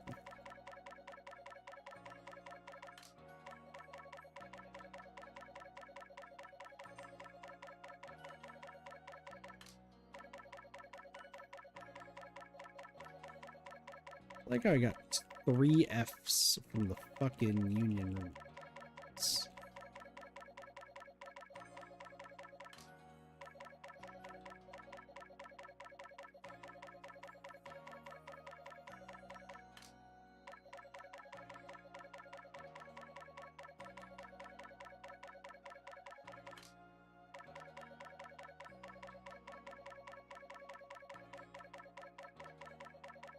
And the rhythm gamer in me is doing really well with doing all this.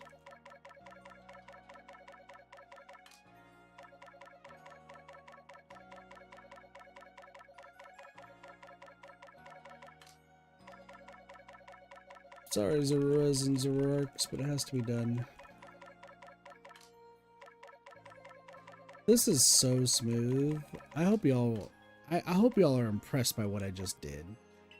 Like, that was the smoothest. I fucking missed one.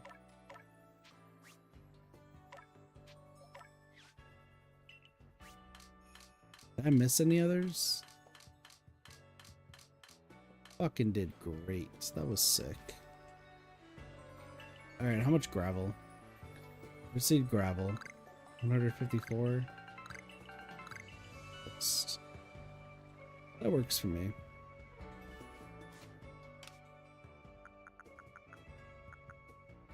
Compatible.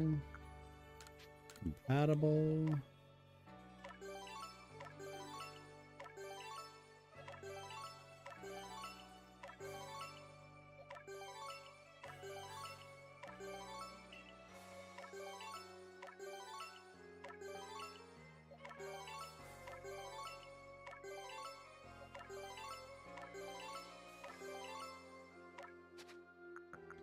We'll do this while we're here. Why not?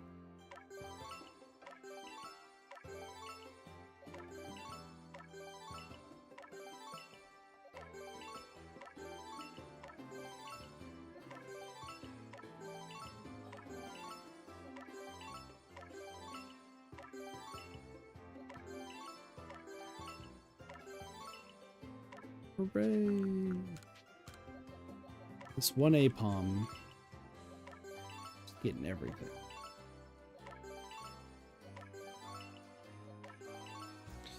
Alright, not bad. Not bad at all. Okay. We're getting down to the wire. It really is just going to come down to when we get EVs and when we get Rowlet. It really just depends on when it shows up here and up here. So we might just focus those next time. As far as massive mass outbreaks go, it's really only the Cobalt Coastlands, Alabaster, and Coronat that I need, so. Anyway, I'll be back tomorrow morning. We might actually just start off with Arceus just to get this taken care of ASAP, but we'll see what happens. But I thank you all so much for watching. Hope you all enjoyed the stream. Have a wonderful day, night, morning, afternoon, and or evening. Of course, my name is Katalfi, and I'll see you next time for some more Reddit gaming. See you later. Peace. Bye, everyone.